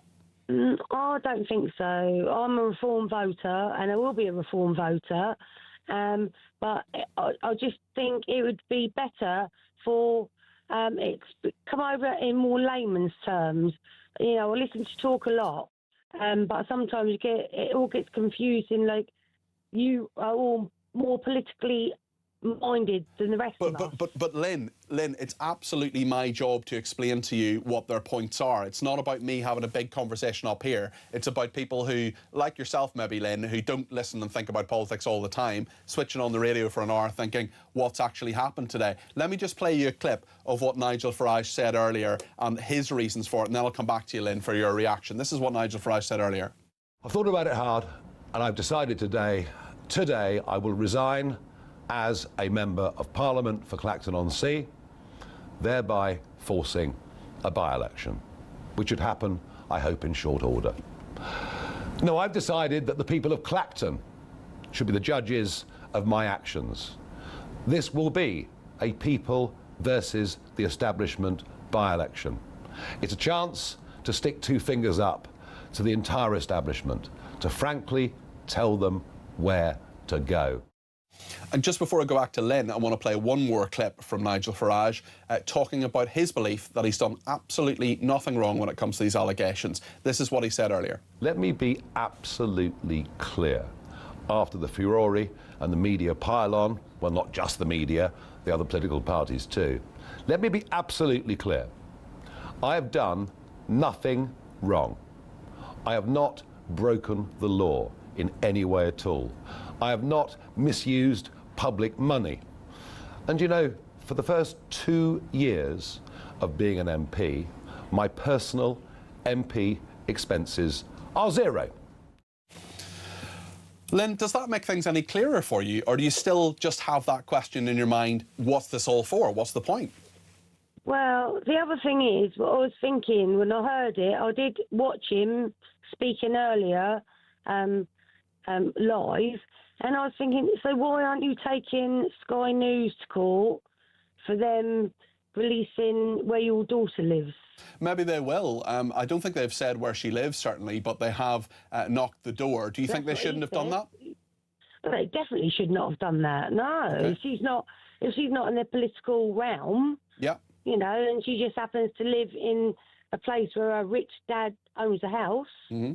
I mean, wouldn't want to be in that situation. It's not up to me to defend any media organisation, but Sky News' point, they say anyway, is that Nigel Farage was registered to vote there, therefore they knocked the door wanting to speak to him, and they actually didn't speak to her at any point, but you don't think that should have happened either? Well, now, I haven't heard that. He didn't say that, did he? No, Sky News have. That's what they say. They have, but Nigel didn't say that earlier, did he? That actually that is where she's registered to vote, and, you know, get into that scenario. You know, it's very confusing, I think, Peter, for actually the general person who, you know, wants to steer their country in the right place. That it's all coming down to money. It's all coming down to money and who's getting what. And do you think, from what you know, do you think Nigel Farage has done anything wrong? I don't know. My cousin's a millionaire. If she gave me £1 million, is that bad? I'd have to report it to the tax man. But you know, is it? It's not a crime to be rich, Lynn, certainly, but I suppose the sources of the money are what we're talking about in this. Lynn, really appreciate your points, and I think you've illustrated a very big point there. And actually, the basis of that call with Lynn is going to be my first question to Richard Tice, who's with us now, the Deputy Leader of Reform UK. Good evening to you, Richard. Lynn in Portsmouth there, simply saying she's a Reform supporter. She doesn't understand why this was necessary from Nigel Farage today. Why call the by-election?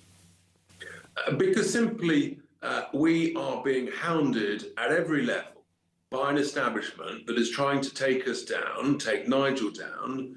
The degree of abuse, of libelous misinformation, there's been additional criminality gone on at the National Crime Agency against Nigel and I, and we had to call it out. And what they're essentially doing, and indeed Kemi Badenoch today admitted it, when she confirmed that the Commissioner, who apparently is still looking at these matters, was going to rule that Nigel had broken the rules and that they were looking forward to a by-election after that. Well, we've said, we'll let the people decide. And Nigel's quite rightly said, I'm not going to wait to be sort of dragged over the coals months and months and months by waiting for the Commissioner.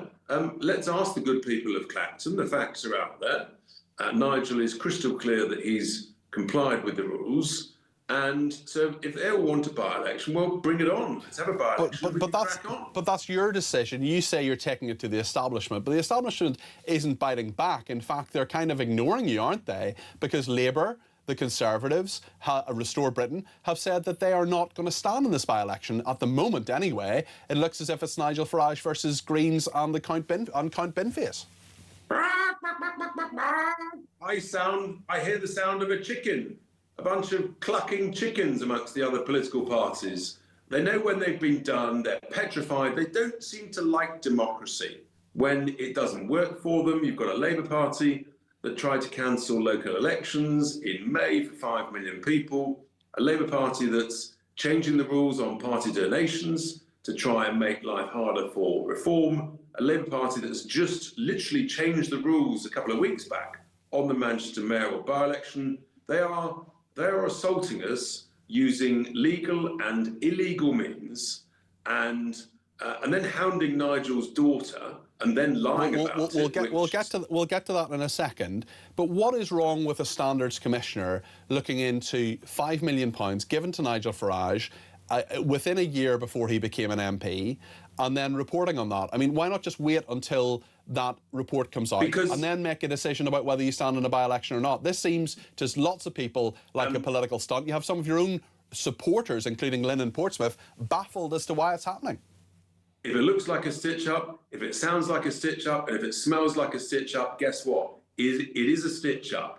And that's what this Commissioner report is. Richard, how is it a stitch-up to look into and simply ask the question? You were given £5 million, then you had George Cardwell giving you lots of other things, including use of a house. Why don't we just look into that, and should you have declared that? Nigel Farage, on a number of occasions today, used the word criminal. No one is alleging he's a criminal. They're simply saying, why didn't you declare this? That's not an establishment stitch-up.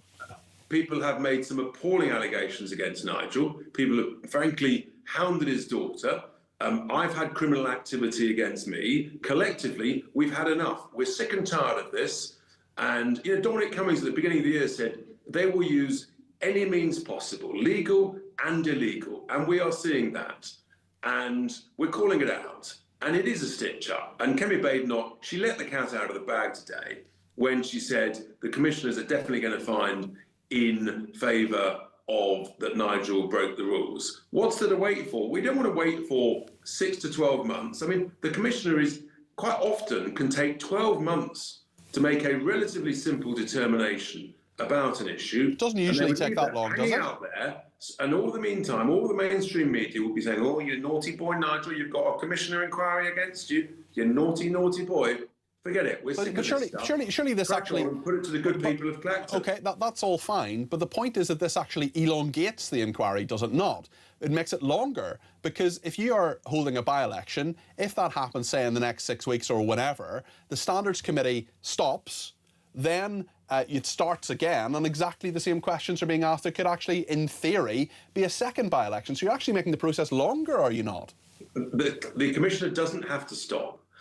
They've made a determination, apparently, they are going to stop, and that reaffirms the stitch-up. The Commissioner could have met Nigel, made his determination over the next couple of weeks, then everyone knows where they stand. But, you know, we know what's going on here. This is the establishment trying to electorally kill us in multiple different ways, whether it's on elections, whether it's on donations, whether it's on voting systems, whether it's on commissioners.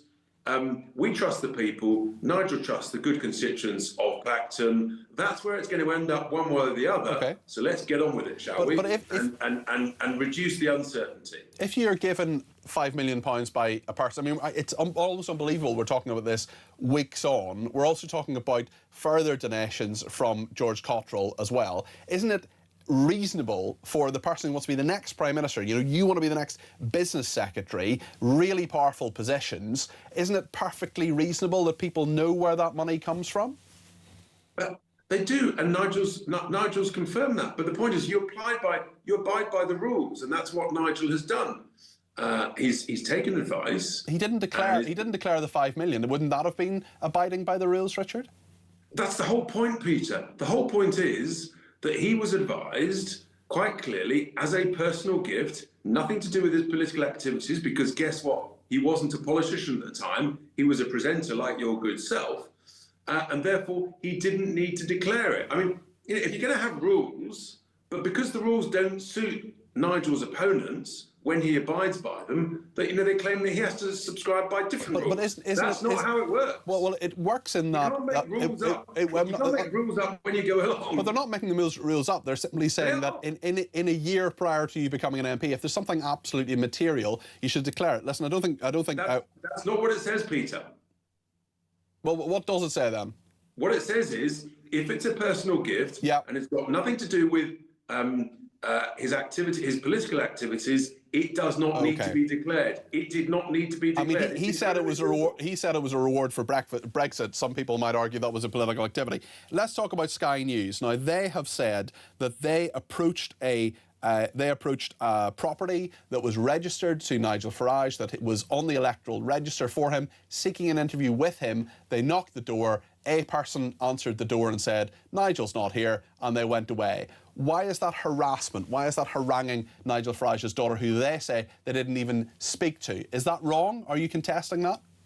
Yes, Sky News lied. They knew perfectly well when they went to that house that that wasn't Nigel's house, that was his daughter's house, because the Times had released it earlier in the week against Nigel's specific wishes, because to release that sort of information about one's children is in breach of the spirit of the Leveson recommendations. But Sky basically wanted to doorstep Nigel's daughter, which is outrageous. Did they speak to Nigel's daughter? Did they speak to her? Lied about it. No, Peter, they then lied about it and said they didn't go, and now they've been caught red-handed on CCTV, and now they've had to admit it. Did they actually speak to Nigel Farage's daughter? No, they spoke to someone else, and they determined that was not for them. So how is that harassing someone if they didn't even speak to her, just to knock a door? Nigel's daughter is not involved in politics. She has a right to a private life. She doesn't expect, and it's against the code for the media just to rock up to your doorstep, literally trespass on your land, shove a camera and a microphone. There wasn't in a your camera. face. Was there a camera and a microphone? Because Sky News say there wasn't. They said it was just someone without a camera or a microphone going to the door. So was there or was there not a camera and a microphone? We believe there was, because literally a broadcast channel is not much use without a camera and a microphone. I mean, we're just looking at the footage on screen here, or some of the footage on screen, and there is someone whose face is blurred out there. There doesn't appear to be a camera and a microphone there, but your contention is that there was a camera and a microphone, just to be clear. There either was in their hands or in that car that you can see pulling up there. Of that, it's quite obvious. Why would a TV station go to someone's house if they haven't got a camera and a microphone? Don't be ridiculous. Okay, but your contention is that they didn't actually speak to her, but they wanted to. Okay, that's interesting. In terms of the by-election itself, it'll cost something like £230,000. That's a lot of money for what some people are saying is simply a publicity stunt. How would you reply to that? We've offered to pay for it, and then and because people like you say you know they're not going to take that money. We've said we'll pay for it, which is not what Labour said when they orchestrated a by-election in Makerfield. Maybe they should have paid for that. And now all of a sudden, the establishment are whining because of the cost of it. They're whining because we'll deal with the cost of it. You can't win with these hypocrites. It's outrageous. Wouldn't it be outrageous for a political party to pay for a by-election which is meant to be entirely impartially run? Well, then don't whinge at the cost of it in the first place. That is literally how democracy works, Peter. There is a cost to it, and either you want the taxpayer to pay for it. If you don't want a taxpayer to pay for it, we've offered to pay for it. You can't have it both ways. What do you think will happen in the by-election? I think Nigel will receive a dramatically increased majority, and I think what is a great test is for us to get many more people to vote for him this time round than voted for him last time round, which will prove to, I think, the rest of the electorate that actually more people want to vote for Nigel and reform because they recognise that Britain is broken and it needs reform. It needs reform to fix it, and the two main parties have had their chance, whether it be the boats, lawful immigration, law and order, the desperate state of our economy, soaring energy bills because of net stupid zero, a failing health system. The country's knackered. It needs reform. Okay. And just finally, before you go, Richard, I know you've got to go and you've been generous with your time, and thank you for it. Tell me your thoughts on what the National Crime Agency should do about the financial records that have been put in the public domain. You're alleging it's them, they deny that, but clearly this is a real... Actually, they haven't denied that. What they've said is, if that's happened, that is a criminal offence. Yeah, they have said the NCA does not confirm or deny the receipt of these suspicious activity reports, nor comment on how many they've used. SAR is confidential and breaching that confidentiality, committing a tipping-off offence under the Proceeds of Crime Act. What should happen now? I've written to the Director General with Nigel, and we've asked for confirmation of what he did or didn't know about this, that he's going to launch an internal inquiry, find the source of this information, and we also think and are asking the police to investigate criminal activity at the National Crime Agency. OK. Richard Tice, Deputy Leader of Reform UK, appreciate your time this evening. Thank you. What do you make of what Richard Tice said there? Do you now have an answer, if you're of the same view of Lynn and Portsmouth, for example, as to why this is happening? I could hear the frustration with the establishment in Richard Tice's voice there in terms of what he was saying. What do you think of all of this? What do you think about the cost of it? What do you think about the point of it? What do you think about the Sky News element of it as well? Really interested to hear your views. 0344 499 1000. We'll speak to an electoral regulation expert. He's a political corruption expert as well. Obviously, no suggestion that Nigel Farage has been corrupt in any way. Sam Power will be with us. I want to hear your views too. Let me know. 0344 499 1000.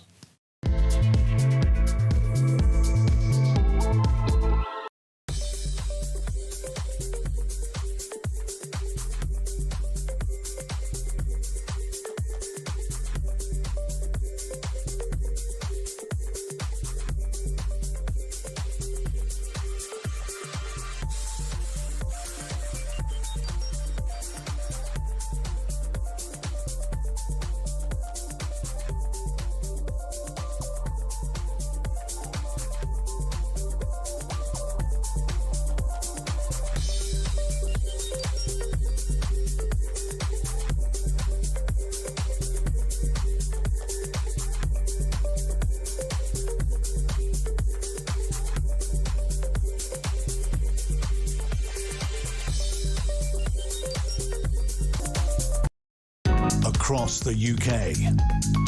On DAB+, on YouTube, on your mobile, and on your side.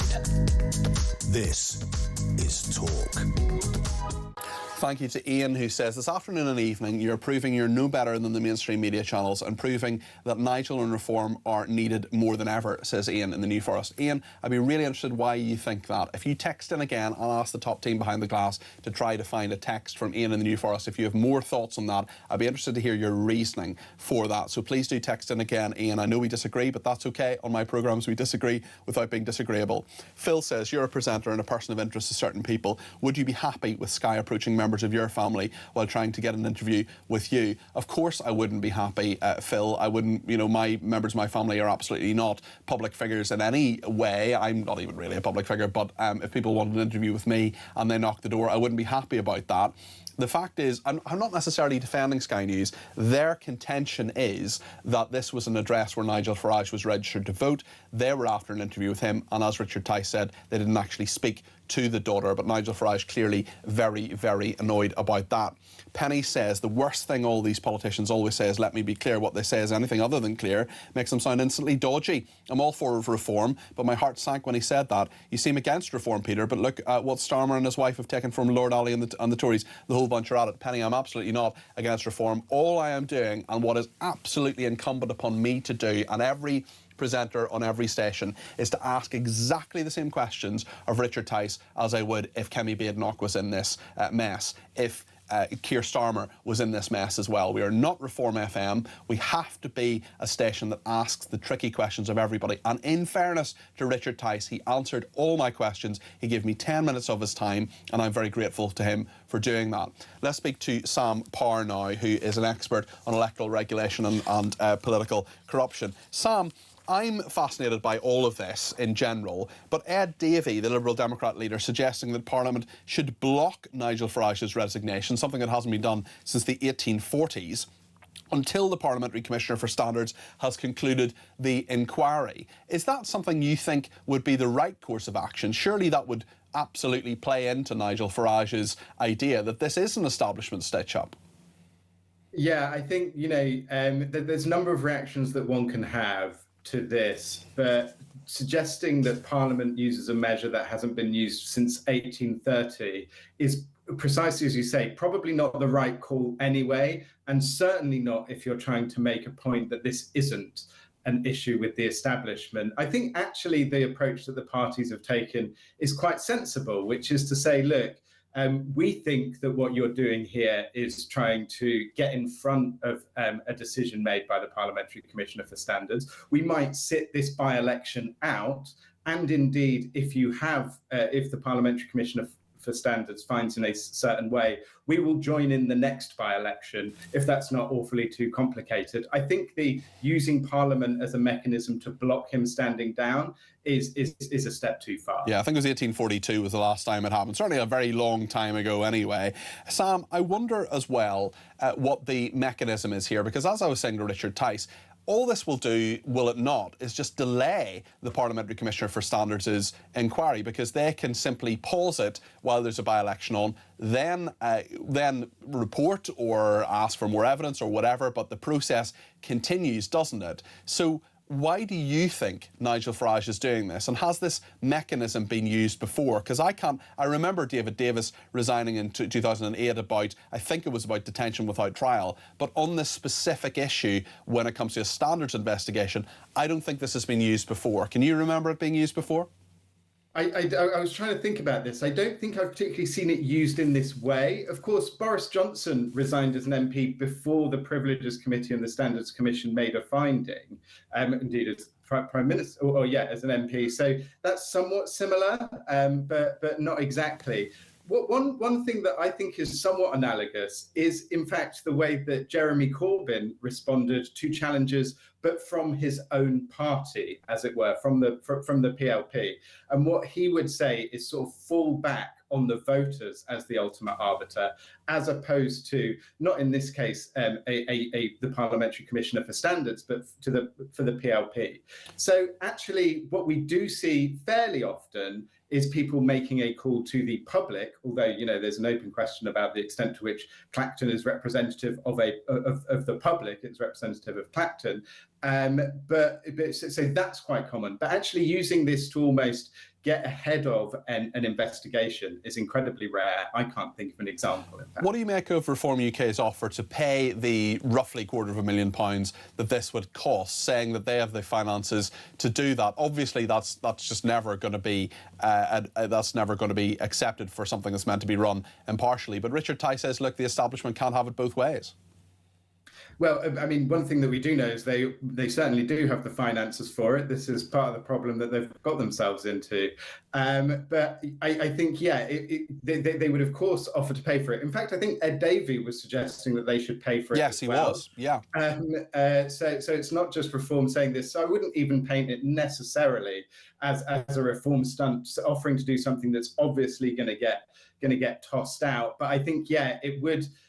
Having Reform controlling a by-election or paying for a by-election that they are standing in, even if it does end up simply being Nigel Farage against Count Binface, is probably something that would set a precedent. Although it looks as if the Greens will stand as well, which is interesting too, especially when you see the left possibly coalescing. From your reading of this situation, I mean, do you think Nigel Farage has done anything wrong here? Has he got a case to answer?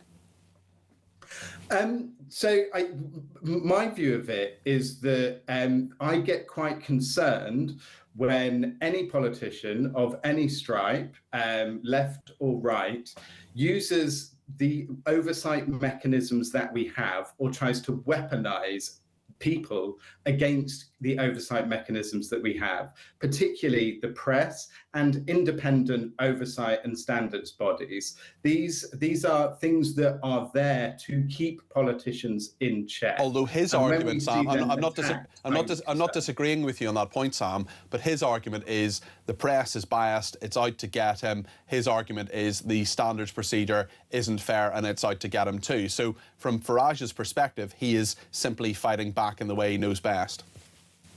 Yeah, but many politicians make that argument. I think, you know, if we're trying to say that the Sunday Times is particularly biased against Reform, you know, I think that's a bit of a stretch. Yeah, I don't think that's true at all. Yeah, I don't think that's true at all. And I've actually defended Gabriel Pogrund and his team at the Insight section of the Sunday Times on a number of occasions. I mean, he has made life incredibly difficult for all sorts of political parties, including Keir Starmer, who's the one who broke the story about we wouldn't be talking about the suits and the glasses, we wouldn't be talking about Angela Rayner and all her money, we wouldn't be talking about all sorts of different things were it not for the reporting of the Sunday Times. So I don't detect a bias there, although Nigel Farage says that in a tweet, and this is true, that Gabriel Pogrund, the author of the piece, or the main author of the piece, said that he despised Nigel Farage 10 years ago.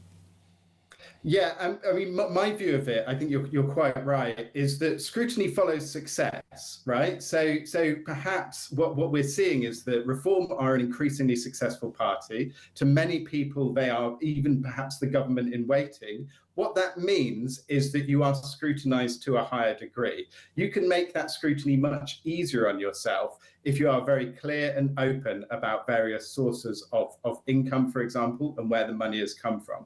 I think what we've seen is that Reform have not been forthcoming in a number of instances, whether they have to be or otherwise. So I think, again, the lesson that Reform might learn from this is if they are clear and open about their finances and as transparent as possible by the spirit and the letter of the law, then they might find themselves getting asked slightly fewer questions about some of these things. OK, Sam, thank you very much indeed. That's Sam Power there, who is an academic and electoral regulation corruption expert. Appreciate him joining us on the programme. What do you think about what he said, and indeed what Richard Tice said? 0344 499 1000. Penny, thanks for your lovely message. Phil says Starmer and the Labour Party are simply pouring petrol on this story as a deflection of what they are doing. The other parties should be careful that people don't start taking a keen look into their backgrounds. None of them are squeaky clean. Alex says, if from the footage about Sky is true, the daughter wasn't spoken to, the guy didn't have a microphone and camera on him anyway. If Farage gets so angry about this, there's no way he will be able to handle the scrutiny of being Prime Minister. I'm sorry, I don't think he has the character to be Prime Minister. Brian says, good evening, Peter. The uni parties have to be careful because millions of people follow and support reform, and woe betide them if the public gets disgruntled. Rob says, Sky News knew Nigel didn't live that address. We are not idiots, and nor are we. Nigel is going to the people in Clacton because we, the people, are the ones being gaslit, lied to, and let down time after time, says Rob. He says it's a great show. Another person says, the problem Farage has is he's just returned from the USA with meeting Trump 250 years since independence, but reports happening at the same time. Trump has made over $1 billion since becoming president. Maybe not the best person to be hanging around when you have questions about £5 million gifts back home. Joanna in Salisbury says, hi Cardi B, Sky News knew Farage was in America, so it's not legitimate to knock on his door. They're waiting at the airport for Nigel too.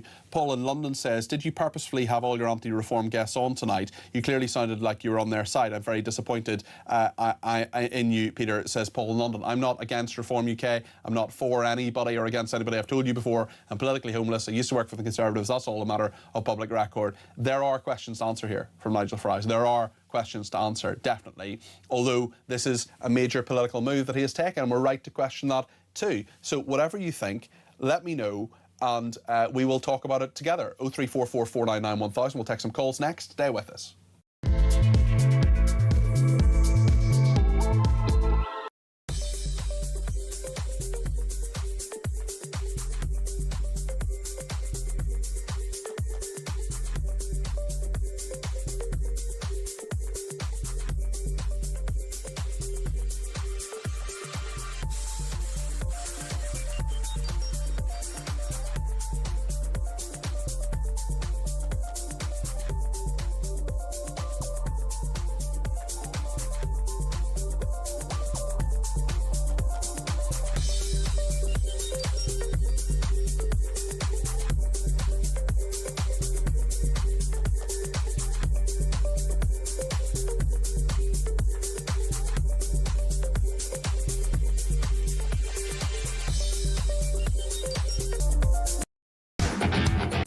And I've decided today I will resign as a Member of Parliament for Clacton-on-Sea, thereby forcing a by-election, which would happen, I hope, in short order. No, I've decided that the people of Clacton should be the judges of my actions. This will be a people versus the establishment by-election.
Across the UK, on DAB+, on YouTube, on your mobile, and on your side.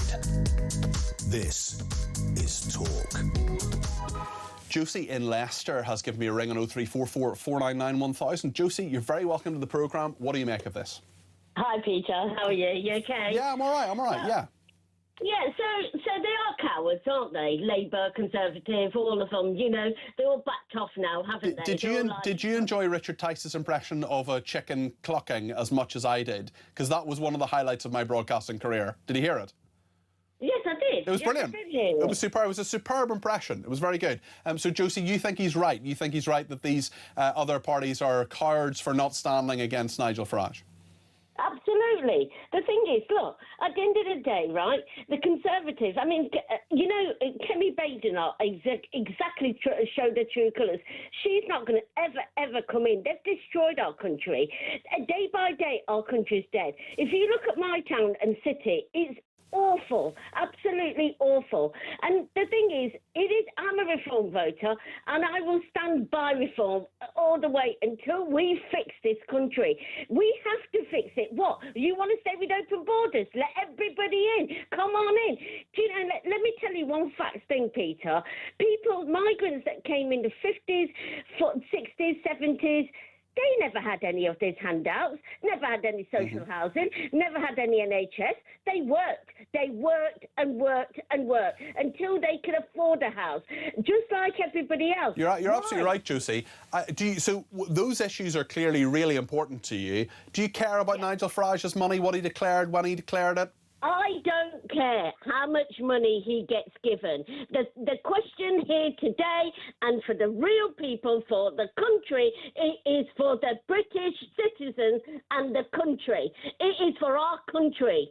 Right? We do not want anybody... Look at them. They've been going on about days about getting rid of that paedophile. Have they done it? No, they haven't. No, they haven't. He's still here. They haven't. He's still here. They haven't done it. Well, it's worse than that, Josie. It's worse than that, Josie, because when it comes to that particular paedophile, that specific paedophile, the number 10 said we will do everything we can. They haven't done everything they can. They could pass a law today. They could pass a law right now. They could recall Parliament. Well, Parliament doesn't need to be recalled. They could, in Parliament, pass a simple piece of legislation, get rid of him. They won't, Josie. No, exactly. So how many of us should, you know, we're going to be like their country, fully clothed. We won't able to wear our shorts and our little skimpy the things that we're used to. Our freedom is being taken, Peter, it's being taken away daily. Final question, Josie. OK, final question, Josie, because of Marie on the line, I want to get to her. Josie, what do you think Nigel Farage should do right now? Done exactly what he's done. Okay. I don't care how much. I'm not bothered about how much money he's been given, Peter. I don't care. He's right. It's the establishment against us. It is against us, the British citizen and the United Kingdom, that we was once upon a time united. They have destroyed our country by doing what they've done. Labour Conservatives have destroyed it. Okay. Bit by bit, they have belittled us, taxed us to the hill. We are still going out every day working. We are so tolerant and we are working, but we are being chipped and chipped and chipped about everything. Oh, we're just stupid. We're just taxpayers. We just get up in the morning and work. Oh, in the meantime, you carry on letting everyone in. OK. So, Josie, listen, thanks for your thoughts there. Really appreciate them. Let's get Marie and Barry in before the news. Marie, you're very welcome to the programme. What do you make of all this? Oh my God, it's astonishing. It's amazing. I'm very new to the reform thing. I love it. You're a big fan of Nigel's, are you? I am indeed. So what do you think about what he's done today? Because this is a pretty dramatic move. I think it was brilliant. Brilliant. I love it. I think he should have done it. Well, oh no, maybe he couldn't have done it before. It wasn't the right time. But I want to talk about Sebastian that was on before. Yeah, he was on about an hour ago. Yeah. I'm going to predict, Marie, that you're not as big a fan of Sebastian as you are of Nigel Farage. Just my thoughts. No, obviously not. But he said, what was it that Nigel Farage couldn't speak so much in Parliament because he's only a small party. That's right. And other people had other voices. Well, we've heard all those other voices for such a long time. Yeah. Whether it be Labour, Conservative. And I tell you what, I'm 55. My son is 23. And he was saying stuff to me before which I just didn't grasp what was going on because I was born in the 70s. I had a lovely family, you know, like conservative. So your son maybe educated you a little bit about what's going on in the country, and do you think Nigel Farage has done that too? Absolutely. Okay. Absolutely. And then what has gone on in the last few months, I've just, I still pay my BBC TV licence because I'm obliged to do so. Yeah. But this has gone beyond the pale now. It is ridiculous. OK, well, it'll be really interesting to see what Nigel Farage actually does and how this by-election goes. Marie, thanks for your thoughts. I really appreciate that. Brian says, in my experience, people do not like change, and this is reaffirmed by the establishment resisting reform's efforts to try to save the UK with change. Leslie says, I've been watching Talk all afternoon, heard many different opinions. My question is whether or not Nigel and others in Reform are facing more constant scrutiny than other MPs. I wonder what you think. Well, it's a really good point, Leslie, and we absolutely have to hold them all to the same standards. And I do think that Andy Burnham deserves a lot more scrutiny than he's getting. We're trying to scrutinise him in this programme. I'd love to have him on this programme and keep asking, keep being getting a brick wall. In fairness, you know, Reform UK, they came on this evening. Richard Tice spoke to me. He didn't have to, and he did, so we appreciate that.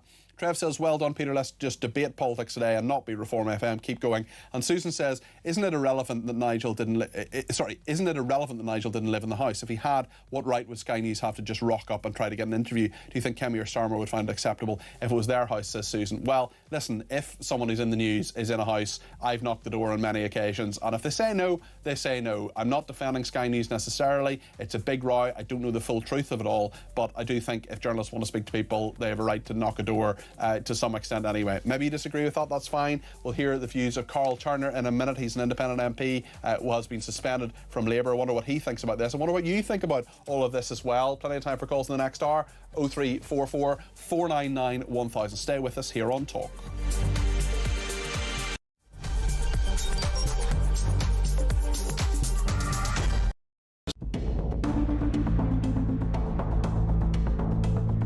For over 20 years now, I have been subject to constant demonisation by the press. For daring to be outside the consensual view on many issues, I've been attacked again and again. And I am the most physically and verbally attacked public figure or politician of modern times. Yes, you will know of some of the incidents: milkshakes thrown in my face, placards bashed over my head. But let me promise you, you only know about a fraction of the number of times that I've been assaulted. It would seem from the last couple of years, from the way I've been treated, that the press would rather our members of Parliament had no assets and no wealth at all. They seem to fundamentally object to any MP that has outside income. Indeed, they view those that have continuing business interests with severe scepticism. Making money is not a crime. Let me be absolutely clear. After the furore and the media pile-on, well, not just the media, the other political parties too, let me be absolutely clear. I have done nothing wrong.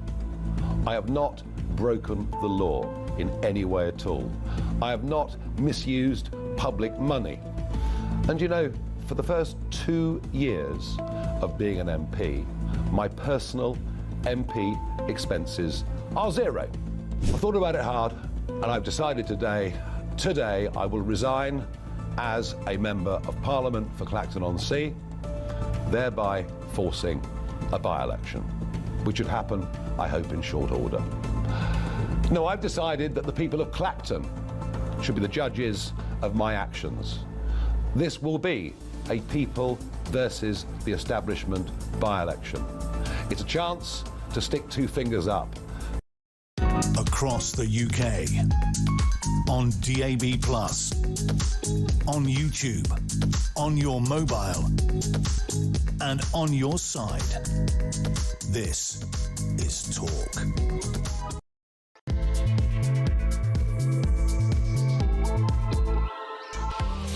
A very good evening. This is the Evening Exchange. Thank you so much for your company. For the next hour, we're going to keep talking about Nigel Farage standing in a by-election in Clacton after all the criticism he has received. The Standards inquiry. We'll get views from the Liberal Democrats. We'll get views from Carl Turner, who's the independent MP who's been suspended from Labour. We'll find out what he thinks. We'll find out what you think, even more importantly. 0344 499 1000 is the number to call. You can text me 87222 with the word talk in your text. You can tweet me at talkTV.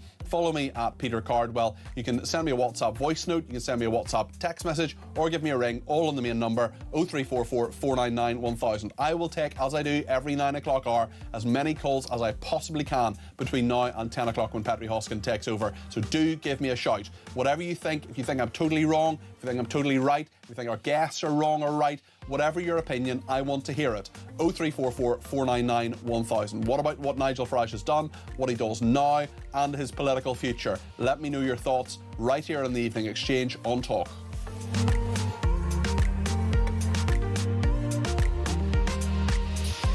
Thanks for all the messages you have sent through as well.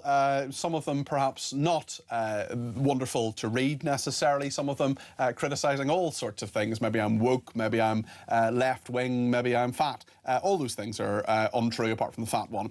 Peter, there's no way Sky News didn't know Nigel was in America or on his way back. There was no reason for them to knock the door of any of his properties, says Sarah. Woke Peter strikes again. Worst presenter on Talk by a million miles, says Goose. Robert says, would you like it if someone rocked up on your mother's door asking questions and she didn't know them? Talk's getting like Sly News. Well, I don't think we are, actually. I think we're a very, very different broadcaster to Sky News, but there we are. Let's just bring you right up to date. Maybe you're just tuning in right now and you're wondering, actually, maybe it would be good to get a bit of detail about what went on this very, very important political day. Nigel Farage with a broadcast around the middle of the afternoon, 2 o'clock or so, saying he's resigning as MP for Clacton. This is what he said. I've thought about it hard and I've decided today I will resign as a Member of Parliament for Clacton-on-Sea, thereby forcing a by-election, which would happen, I hope, in short order. No, I've decided that the people of Clacton should be the judges of my actions. This will be a people versus the establishment by-election. It's a chance to stick two fingers up to the entire establishment, to frankly tell them where to go. That was Nigel Farage resigning earlier. He also talked about the allegations against him. He says he's really, really clear. He's done absolutely nothing wrong. That Parliamentary Standards Inquiry continues. This is what Farage said on that. Let me be absolutely clear. After the furore and the media pile-on, well, not just the media, the other political parties too, let me be absolutely clear. I have done nothing wrong. I have not broken the law in any way at all. I have not misused public money. And you know, for the first 2 years of being an MP, my personal MP expenses are zero.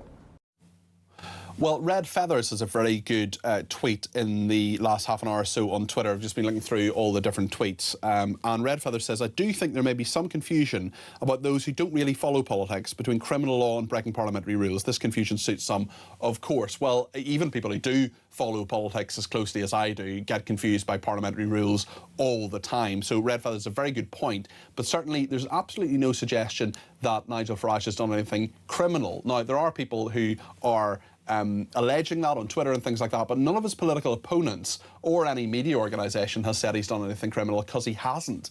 The point is, should he have declared money or not? Now, Richard Tice, who I spoke to earlier on, the Deputy Leader of Reform UK, says that Nigel Farage has done nothing wrong because it was a personal gift. That's up to the Standards Inquiry to actually look into.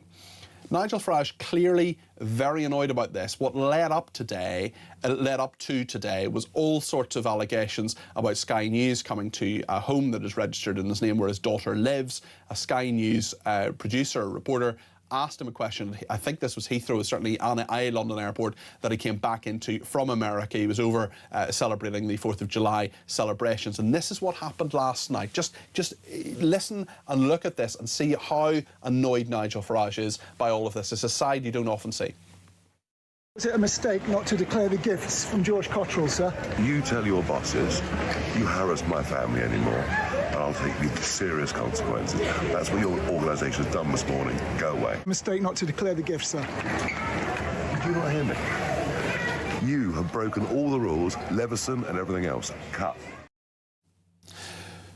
Keir Starmer has reacted to Nigel Farage calling this by-election. Let's just remember, when you hear the words of the Prime Minister, that Labour themselves, of course, called that by-election in Makerfield to allow Andy Burnham to come in. Josh Simons resigned as an MP. Yet, here is Keir Starmer saying this. This is a desperate stunt from Nigel Farage, and it's obvious why he's doing it. He is up to his neck in sleaze. Politics should be about improving the lives of millions of people, not about personal gain, not about hiding dodgy donations, and I think the public will see this for exactly what it is.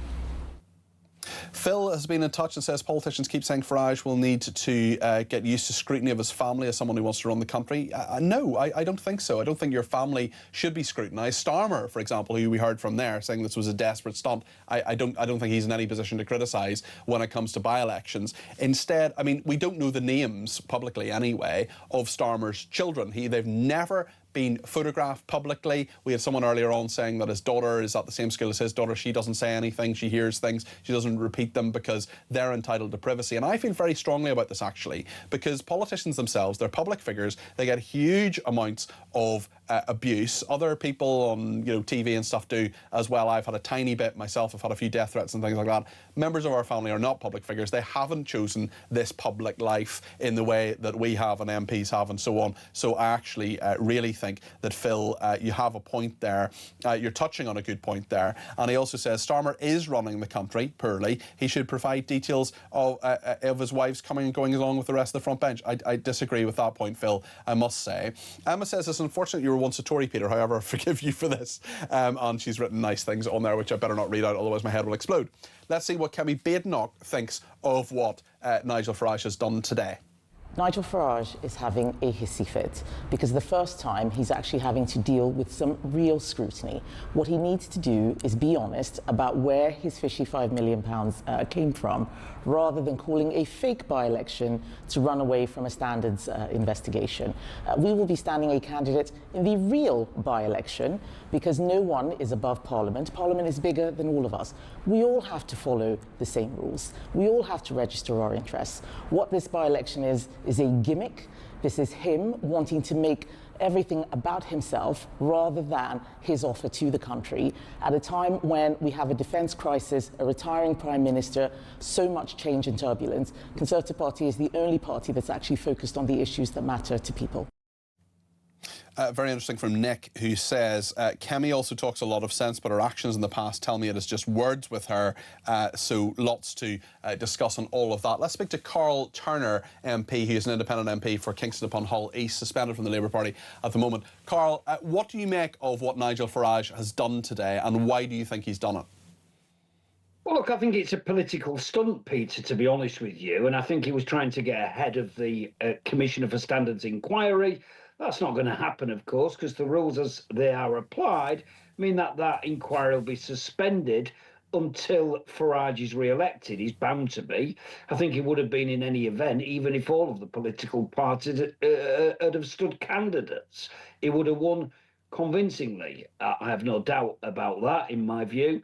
But that will carry on, and that might mean yet another by-election, because, as you know, if the rules are applied strictly and it's considered that the breach of the rule is so serious that a ban from Parliament, a suspension from Parliament is required for more than 10 days or more, then it allows the petition to trigger a by-election, providing 10% of his electorate in Clacton on Sea decide that they want him to go to the polls. So this is the issue. It's a daft thing to have done, in my view. I think he'd have expected other candidates to be fielded rather, but unfortunately, Kemi Badenoch, I think she was the first out the trap saying, I'm not going to do it. It's a daft thing, and it's a stunt. I think she's right. Do you think Keir Starmer's right as well, and the other parties? I mean, the Green Party said they'll stand. Count Binfias says he'll stand, but lots of other parties saying, Lib Dems as well, saying they won't stand. Yeah, I do. I mean, I do think, I've got to tell you, I think it's a bit different to what happened with the Labour Party recently. I can see why you point to it, but it was Josh Simons who decided to stand down as a Member of Parliament to cause a by-election for Andy Burnham. It wasn't Josh Simons who was standing again as a candidate in the same by-election. But when Starmer calls stood down from. I know exactly what you're saying there, Carl. I don't necessarily disagree. But has Starmer got any real high ground to say that this is a political stunt when that was a form of political stunt? OK, for other measures, for other reasons. But, I mean, by-elections are used for the small p politics quite a lot, are they not? Well, look, I think I rarely defend Keir Starmer nowadays, as you know. I used to defend him all the time. He was a pal of mine, that's the reality. But we're not friends anymore. But look, it wasn't Keir Starmer who caused the by-election. He'd have given anything to stop the by-election from happening. Fair point, yeah. He didn't want that because he knew what was happening. Burnham was going to come in and Burnham was going to take the crown from him. That was the truth, and he'd have done anything but have a by-election in that constituency. So I defend him on this. But look, I think the person, in my view, the leader of a political party who's come out best on this is Kemi Badenoch, because she's there, standing proud, pointing to the ridiculousness of this, because I think it is ridiculous, and she's almost taking the mickey out of, you know, she describes it as an issy fit, taking the mickey about men who've got big egos who need to cause a by-election just because they don't want scrutiny. Look, I don't know whether Farage has been guilty of any of this stuff. I'm not going to say he has. But the Commissioner for Standards makes an inquiry of it. There's a discussion with Farage. He gets the chance to answer. I think if I say anything in his defence, actually, I will say that I think the rules are very strictly applied, and I think it's probably unfair that members of Parliament across the board get very little opportunity to appeal these decisions. You can't take them to law. I'm a lawyer by trade, but you can't judicial review a Commissioner for Standards decision. Why? Because it's got parliamentary privilege. So I'm frustrated very often when I see MPs of all political colours coming up against these rules. What I'm thinking of right now, Peter, in my head, is John Bercow, the former Speaker of the House. I don't know what went on in his scenario, but he faced an inquiry. There's no appeal from that. It gave him a reputation that he swears blind that he ought not to have been given that tag, and people can't really. I think there's quite a lot of evidence he was a bully, but that's perhaps another matter for another time, Carl. Just in regard to Andy Burnham almost certainly being Prime Minister this time in 2 weeks, how do you think he will fight Reform UK, especially if it's a newly emboldened Reform UK with Nigel Farage back in Parliament after the Clacton by-election, whenever that is? Well, I don't think it'll be newly emboldened when Farage comes back into Parliament, because, as I said, I think there's a possibility, and a fairly strong one, that will be a second by-election, and I think that'll be damaging to Farage eventually. I do. I think people will see this as a stunt, and I think people will be getting bored of Farage messing around and not being prepared to face scrutiny. I was never a fan of Boris Johnson, right? But Boris Johnson did a similar thing. He wouldn't be prepared to face the music, so he caused all sorts of antics to try and stop it happening. You can't escape scrutiny when you're a frontline politician. I don't like it when journalists say stuff about me sometimes, but I'll tell you something, Peter. I promise to you this. I would do anything to defend journalists doing the journalism, and I think the rules that are applied in Parliament should be done fairly and across the board. My only quibble with them is the fact that you've no appeal against these decisions. You're still suspended from the Labour Party at the moment. What's your political future, Carl? What's happening with all of that? Well, Burnham has told me months and months and months ago that he'll have me back in the party, and I expect him to stand by what he's promised. He's encouraged me on the jury stuff every step of the way, and he's promised to have me back as soon as he's the Prime Minister, if in fact that happens. I suspect it will. It's unlikely that anybody else is going to get the 81 and stand against him, and even if they did, I don't think they'd win. OK, that'll be very interesting to see. So perhaps green shoots in the next few weeks. Carl will keep an eye on that, and thank you for speaking to us this evening. Appreciate it. Carl Turner MP, he's an independent for Kingston upon Hull East. He's suspended from the Labour Party at the moment, but as he just said there, Andy Burnham may well have him back in the fold. What do you think about Farage, though? 0344 499 1000. We'll take some calls in just a second. Stay with us.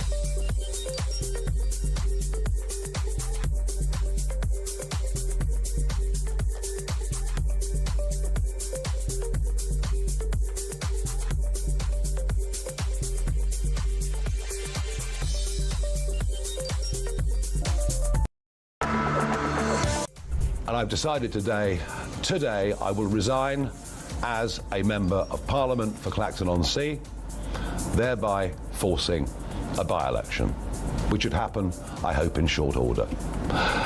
No, I've decided that the people of Clacton should be the judges of my actions.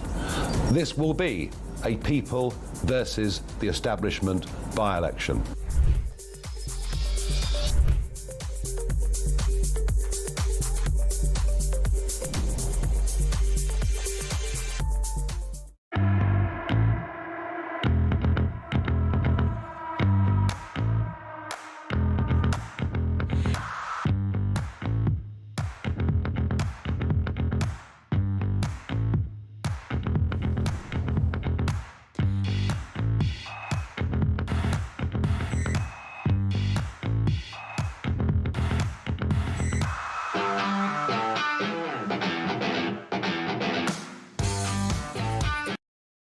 Across the UK, on DAB+, on YouTube, on your mobile, and on your side. This is Talk. Jackie's in London and has given me a ring on 0344 499 1000. Jackie, you're very welcome to the programme. What would you like to say? What a great strategy from Mr. Farage today. Why do you think so? Brilliant. I do. He is. He's putting his middle finger up to the establishment, and he's leaving it to the people. And if there was any underhanded stunts that have been pulled in the last couple of months, then Burnham just walking into number 10. The Labour candidate there, he had no beef with his constituency. He stood down so he could walk through. This is what we're up against. Now, I'm not even a reform supporter. I'm a restore supporter. Okay. And I'm glad that Restore are not putting any candidates up, because this is our problem on the side, our split vote. And this is what the Labour Party and the Conservative Party are trying to do. They're trying to split the right. Surely Restore Britain is splitting the right to some degree. You can argue Reform UK is doing the same thing, but I mean, if you're having a party which is kind of similar in a lot of their different outlook to Reform UK, I mean, why do you just tell me why you support Restore Britain? How can you say that, though? How can you say that? A similar party with a different outlook. It's a different party then if it's got a different outlook. No, that's true. But there's probably more that unites them than divides them. And if you're trying, of course it is, because they're on the right side. On the right side. Okay. The right side. It's the left side, the right side. There's no middle ground anymore. So why do you support Restore Britain then? What is it about them that you like? Their immigration policies. I really do believe, to be totally honest with you, I was an advance member, but when Ben Habib graciously stood down because he could see all this kerfuffle going on with the right side, he left it to Rupert Lowe. Okay. And Reform. The best thing that Nigel Farage could do now is to talk to these two guys. Yeah, and do you prefer Rupert Lowe to Nigel Farage? Is that part of your support for Restore Britain? Okay, I do. Okay. I do. But you're happy. You're happy that Nigel Farage has done what he's done today. I'm very happy. I'm very happy. What do you think it? What do you think it kind of proves, Jackie? I mean, you've talked about how he's putting two fingers up to the establishment, and that's certainly what he has talked about as well. But those allegations aren't going to go away, are they? About the money and whether it should have been declared. Well, he's already put his case forward many times in Parliament when he's putting his questions at Prime Minister's questions times. He's asking. So you think he's answered those questions? Grooming gangs, but that is Labour's come back to him all the time. You took this money. You took this money. Now he's fronting it out. He's had to front it out now. He's leaving it to his constituents. It's a vote of confidence in him. Do you care about the money? Sorry to interrupt you, Jackie. Do you care about the money? Have you any interest in... I don't. Okay. No, I don't. Right. No, I don't. No. If someone offered you £5 million before you took your job on, And and then you took a job on where there was a clause in your contract and you could have took a donation, but it happened before the date of your new contract for your new job. It wouldn't matter, would it? Okay, Jackie, listen, really interesting to hear from you on that. Appreciate that. Let's go to Danny in London. What do you think, Danny? Yeah, hi. Hi there. So I wanted to say I think that safety is the main concern amongst most people, especially people living in towns and cities. Yeah. There is, recently I sent my kids, I have 2 daughters who are twins and a son. They live in Spain and China because I do not believe that London is the right environment for me to bring up my kids. Okay. And do you think Nigel Farage would make London safer? Well, he'll definitely do something better, but I would probably vote for Ant Middleton because, I mean, what kind of life is that when you can work all the hours in the day, you can be a hard-working, smart person, and then every time you're worrying about your kids walking home from school, and I mean, it's become free-for-all for criminals. And a lot of people really feel that way, and public safety is a very, very big issue. I mean, when it comes to what's happened today politically, do you think that's related to this? Are you interested in what Nigel Farage has to say about safety in this country?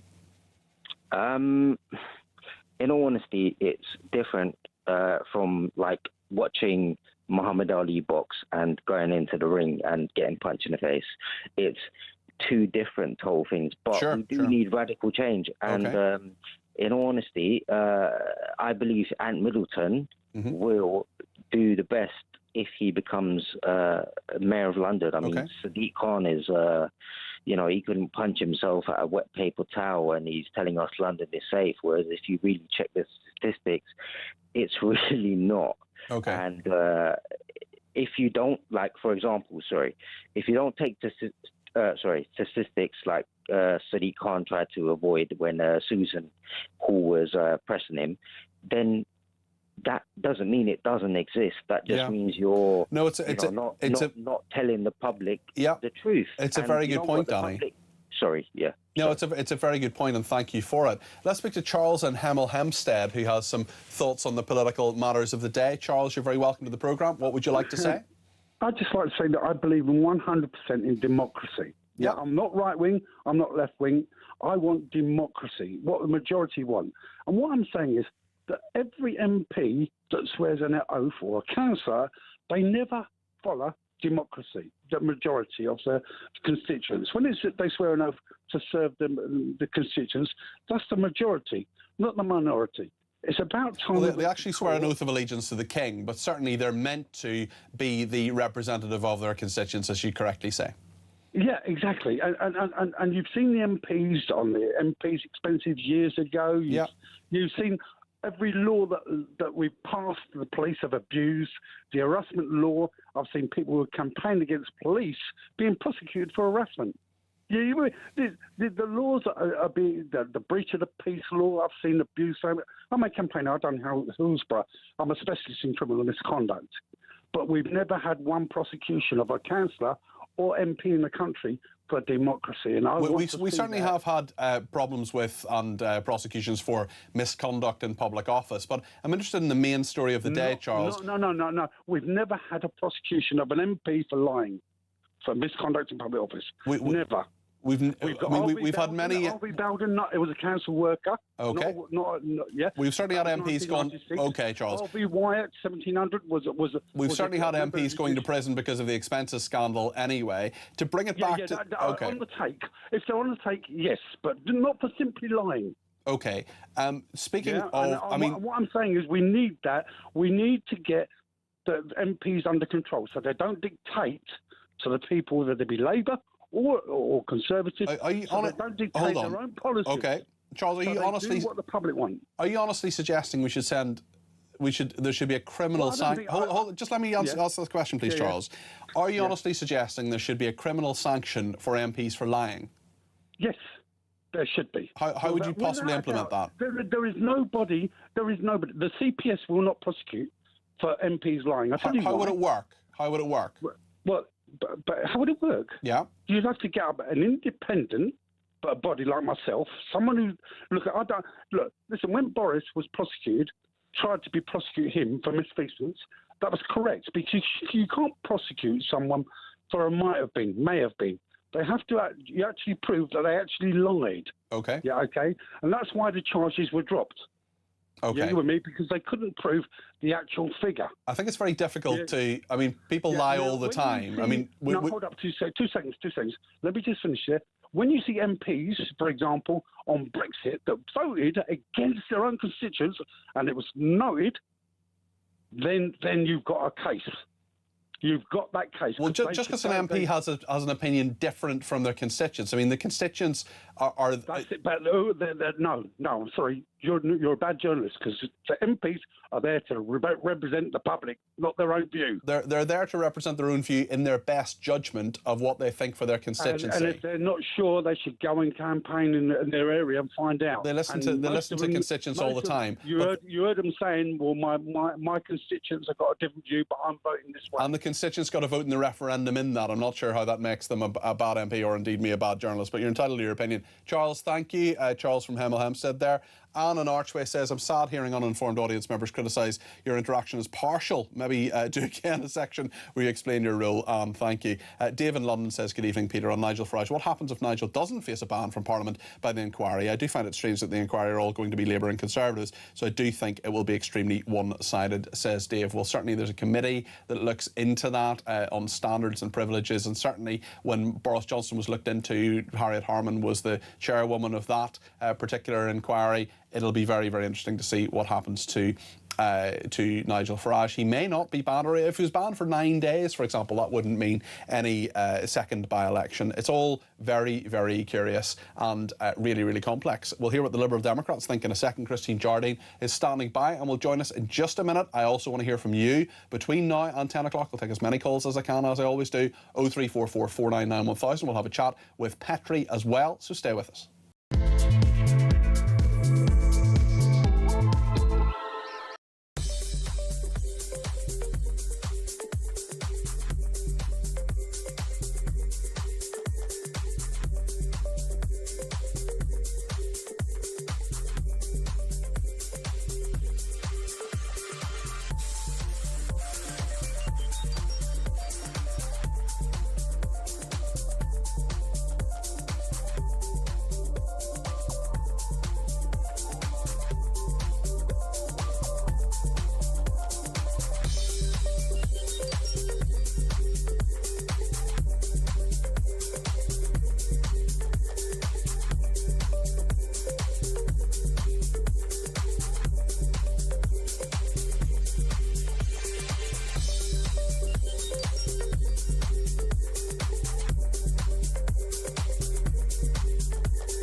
Across the UK, on DAB+, on YouTube, on your mobile, and on your side.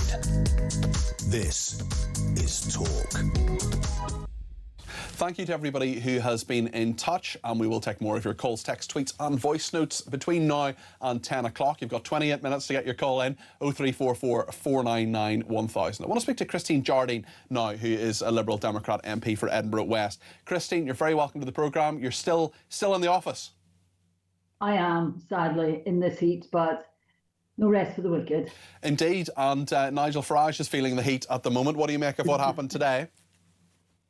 Well, you know, it's a bit of a stunt. I mean, Nigel needs to accept that when you're an MP, you face scrutiny. The public are entitled to transparency about where your money comes from, how you're representing them.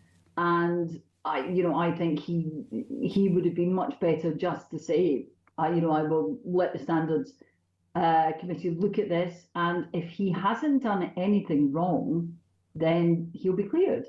But by doing this, he's, it just looks like a gimmick. He argues, though, that the committee will be biased against him. He argues this is an establishment stitch-up. Do you think there is merit in that?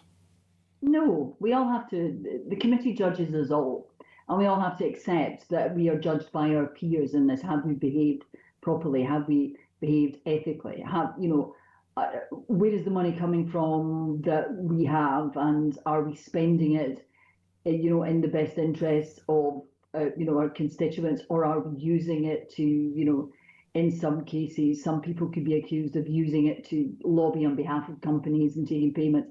The public needs to know that that is not what we are doing, because, you know, it's taxpayers' money, and they're entitled to know how we are using and spending taxpayers' money. We are paid by the taxpayer. They are entitled to know that we are treating everything ethically and living up to the standards that they expect. Now, by doing this today, Nigel, for me, just looks a bit silly, because all that will happen is that he will stand in a by-election. If he's re-elected, then he still has to go before the standards. Yeah, and that's a very interesting point. Now, I wonder if you agree with your own party leader, Ed Davey, who tweeted this evening, the government must block Nigel Farage's resignation until the Standards Commissioner finishes investigating him. The people of Clacton deserve the full facts. If a by-election does go ahead, all the parties should stand aside. He has confirmed the Lib Dems will be fielding a candidate. We cannot give oxygen to this vanity project.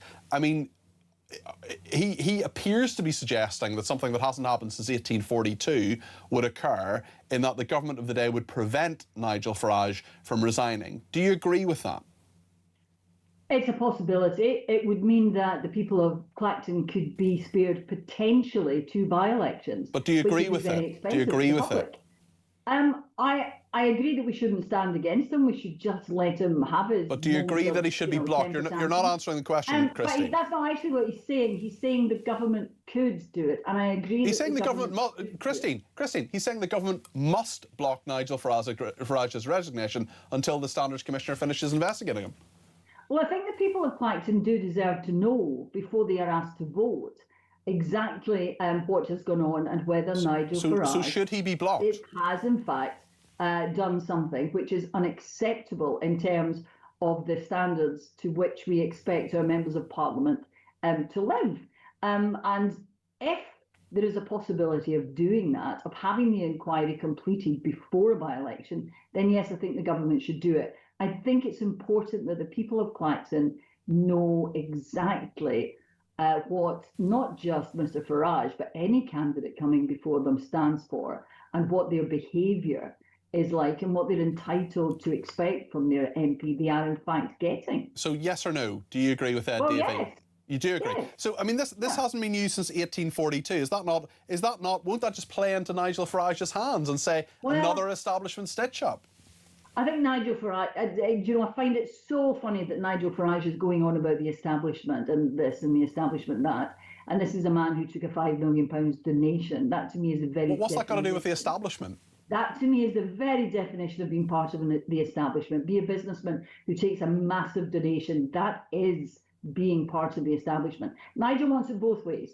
He wants to, you know, take these donations and have protection, but say he's anti-establishment. He's not. He is establishment, and that is what I find objectionable. So if someone said to you, Christine, you want to resign, but you can't resign, we, the government of the day, are saying that you're not allowed to resign, and we're going to prevent you from doing that, surely you'd be up in arms about that, as any Liberal Democrat would be.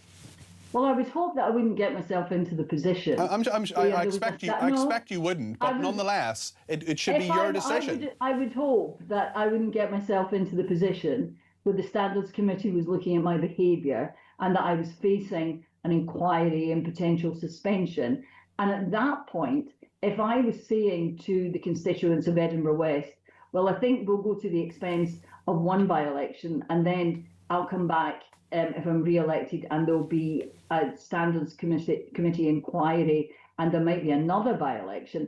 I think the constituents of Edinburgh West or any other constituency in this country would say, no, that's a waste of money. Go for 1 by-election. Don't, you know, play this out. We need to know exactly what the situation is. Don't put us through 2 expensive by-elections.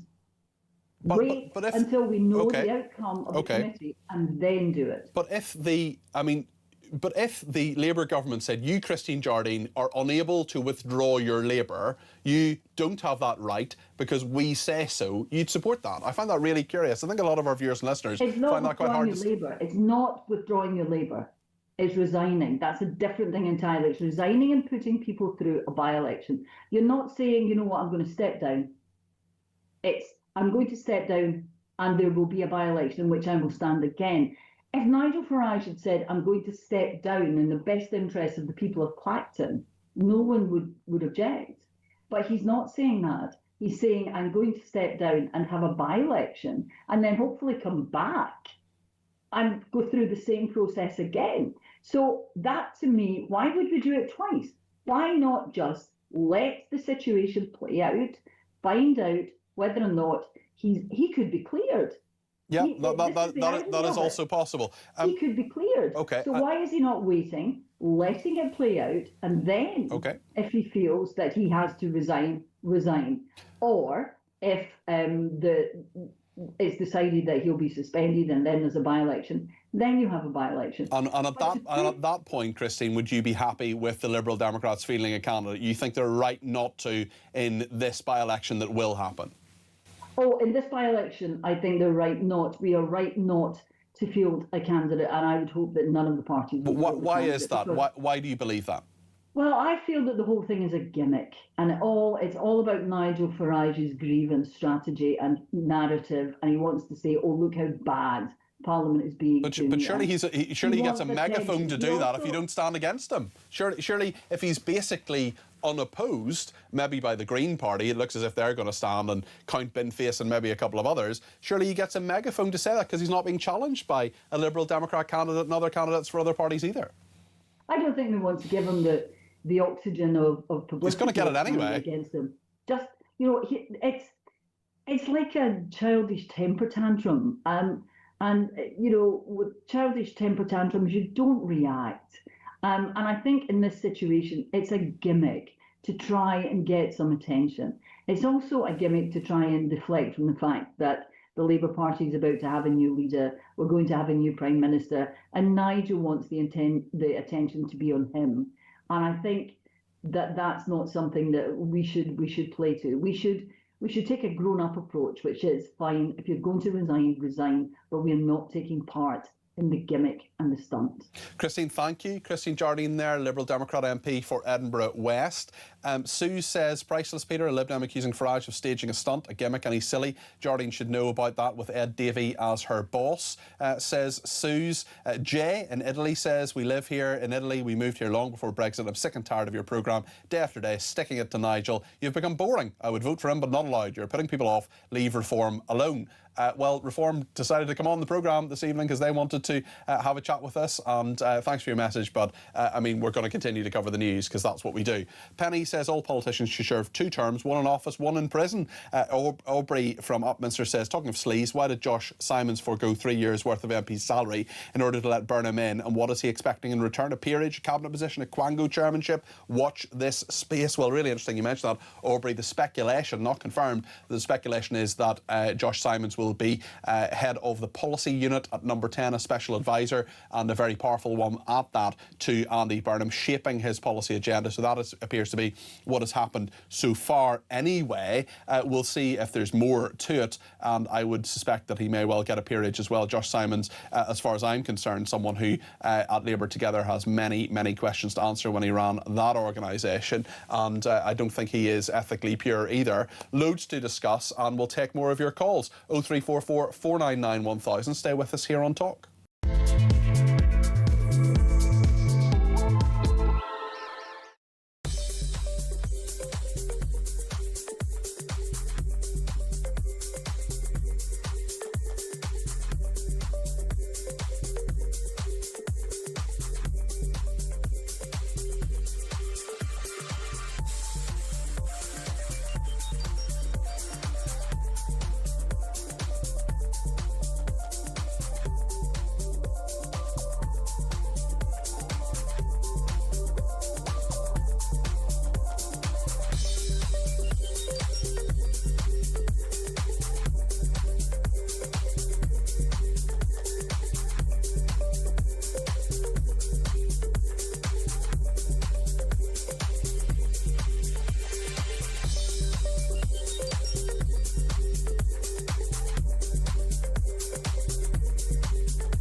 And I've decided today I will resign as a Member of Parliament for Clacton-on-Sea, thereby forcing a by-election, which would happen, I hope, in short order.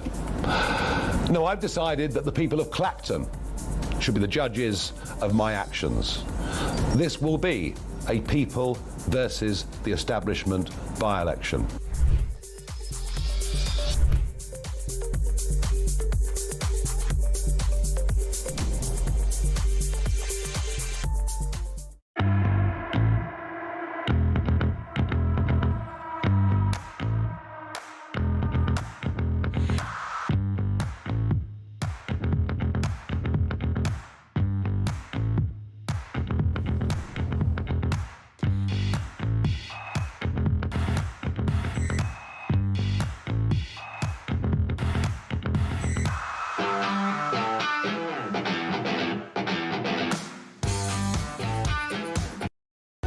Across the UK, on DAB+, on YouTube, on your mobile, and on your side. This is Talk. Well, as you know, the FIFA World Cup is well underway. We're making a massive month of football even more lucrative for you. How would you feel about pocketing £26,000 completely tax-free in our competition? You could sort out your mortgage, take a luxury holiday, or treat a loved one to something super special. It really is a life-changing sum. If your balance could do with a boost this summer, here's everything you need to know. For your chance to win, visit talk.tv/win or text TALK to 83338 by 6 p.m. on the 20th of July 2026. Texts cost £2.50 plus your standard network rate. Or send your name and number by post to Comp 1, PO Box 3190, Colchester CO2 8GP. To arrive by midnight on the 23rd of July 2026. 18 plus, UK residents only. So for your chance to win, text TALK to 83338 now. This is a network promotion, full T's and C's at talk.tv/win. We'll take lots of calls right up to 10 o'clock if you want to get your voice on the air. 0344 499 1000. Mark in Lincolnshire is a Restore Britain supporter. What do you make of Farage, Mark? Hello there, Peter. Hi. Hiya there.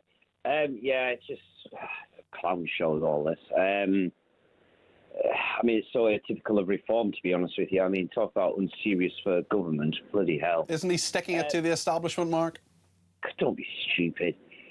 What he's doing is polishing his ego yet again, and basically distracting from a perfectly legitimate investigation into, you know, who's paying him money, why he's not declaring it, and all the rest of it. And the thing I find strange about it, Mark, is that will continue. That's not going to go away.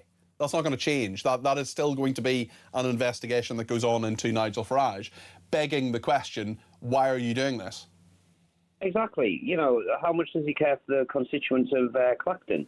Because what he could potentially be doing here is subjecting them to 2 by-elections within about 3-4 months. Although that's a lot of democracy. I mean, he can't claim not to have a mandate if they keep voting for him. Yeah, but he's decided he wants to do this one for no other reason than, as I say, for the reasons I've already said, stated. But at the end of the day, this is Clacton-on-Sea. It's a summer holiday place at the end of the day. It's going to be busy there this time of year. And what's he doing? No, he's going to have all this circus show going on. So, yeah, I'm actually quite pleased that the 4 parties have stepped aside and just basically said no. Do you think your party, Restore Britain, should be fielding a candidate? No. Why not? Because I think the response, I think we were actually the first ones out the gate on this.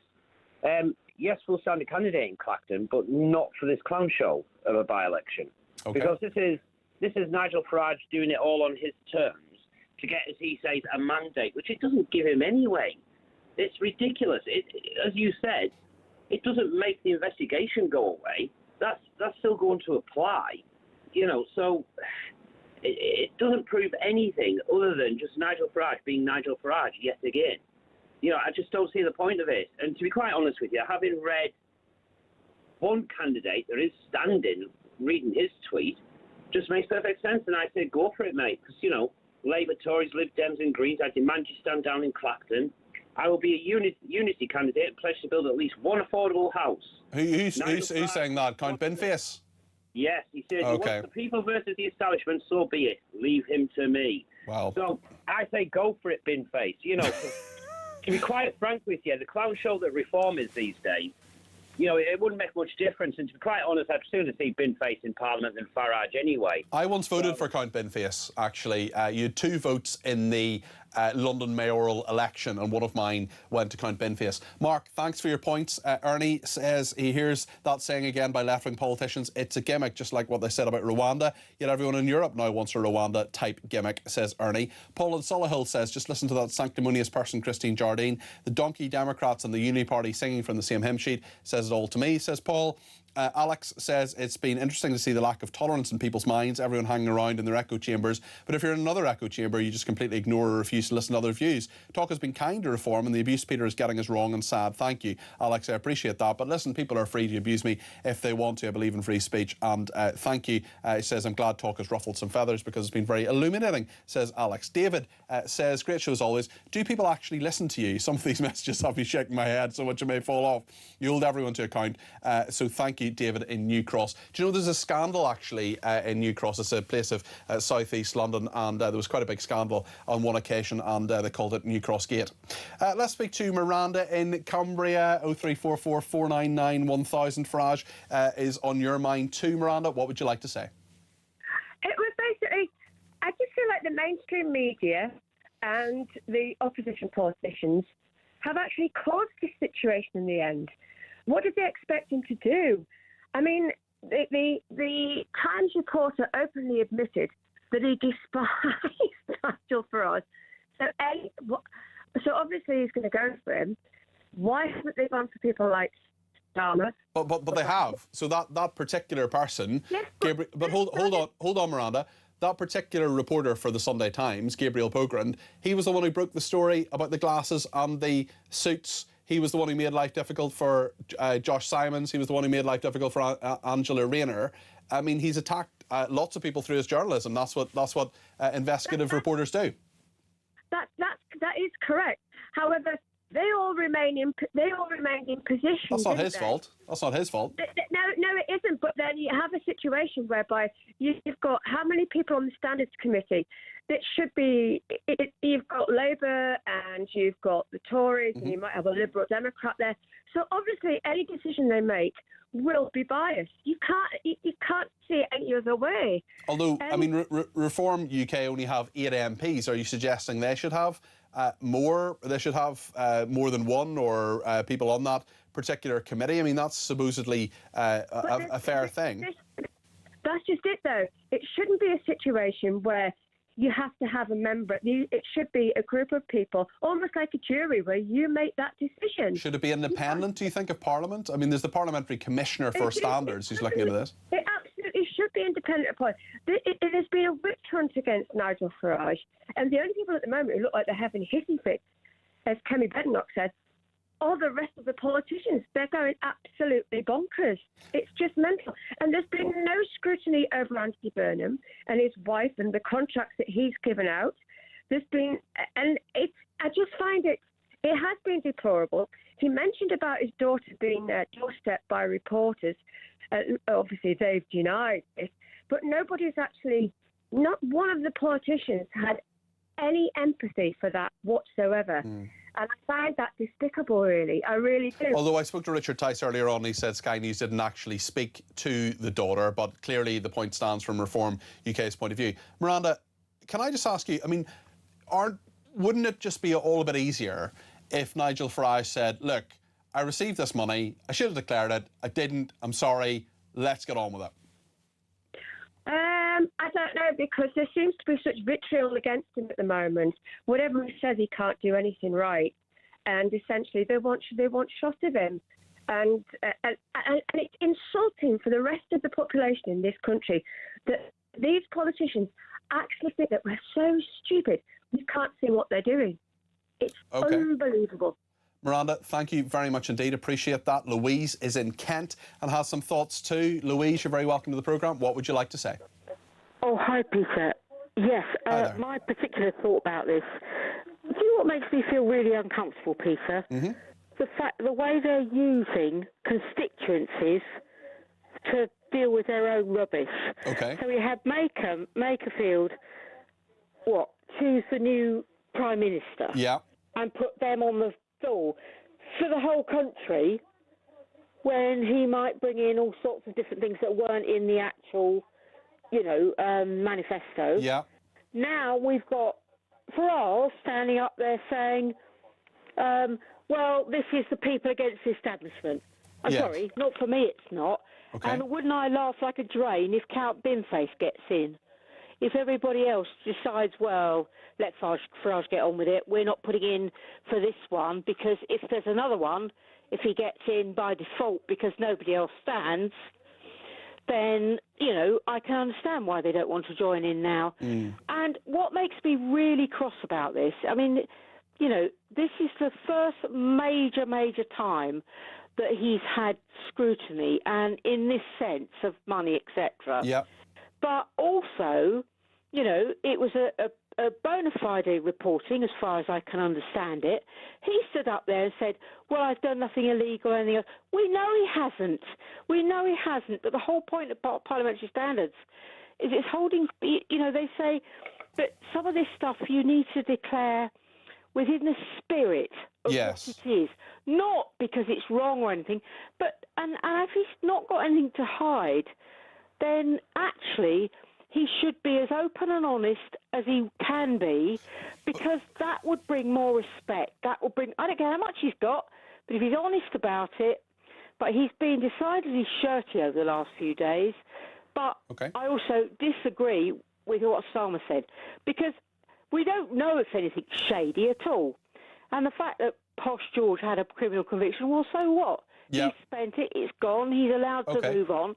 Providing the money's not questionable now, that's okay. Yep. And there's, so Starmer saying that, there's no evidence it's shady, and he should have known that, being the old DPP. And it's interesting as well that he talked about being up to his neck in sleaze and all the rest of it. I mean, that is just a thing that he said. It'll be very interesting that Daniel Greenberg, who's the Parliamentary Commissioner for Standards, he is going to look into all of this. Thanks for your thoughts, Louise. One person says, do you really think Nigel will get a fair hearing with the Select Committee full of Labour, Conservative and Lib Dems with no Reform MPs? Sorry, I don't. Well, it is that Independent Commissioner for Standards, Daniel Greenberg, who will look into that.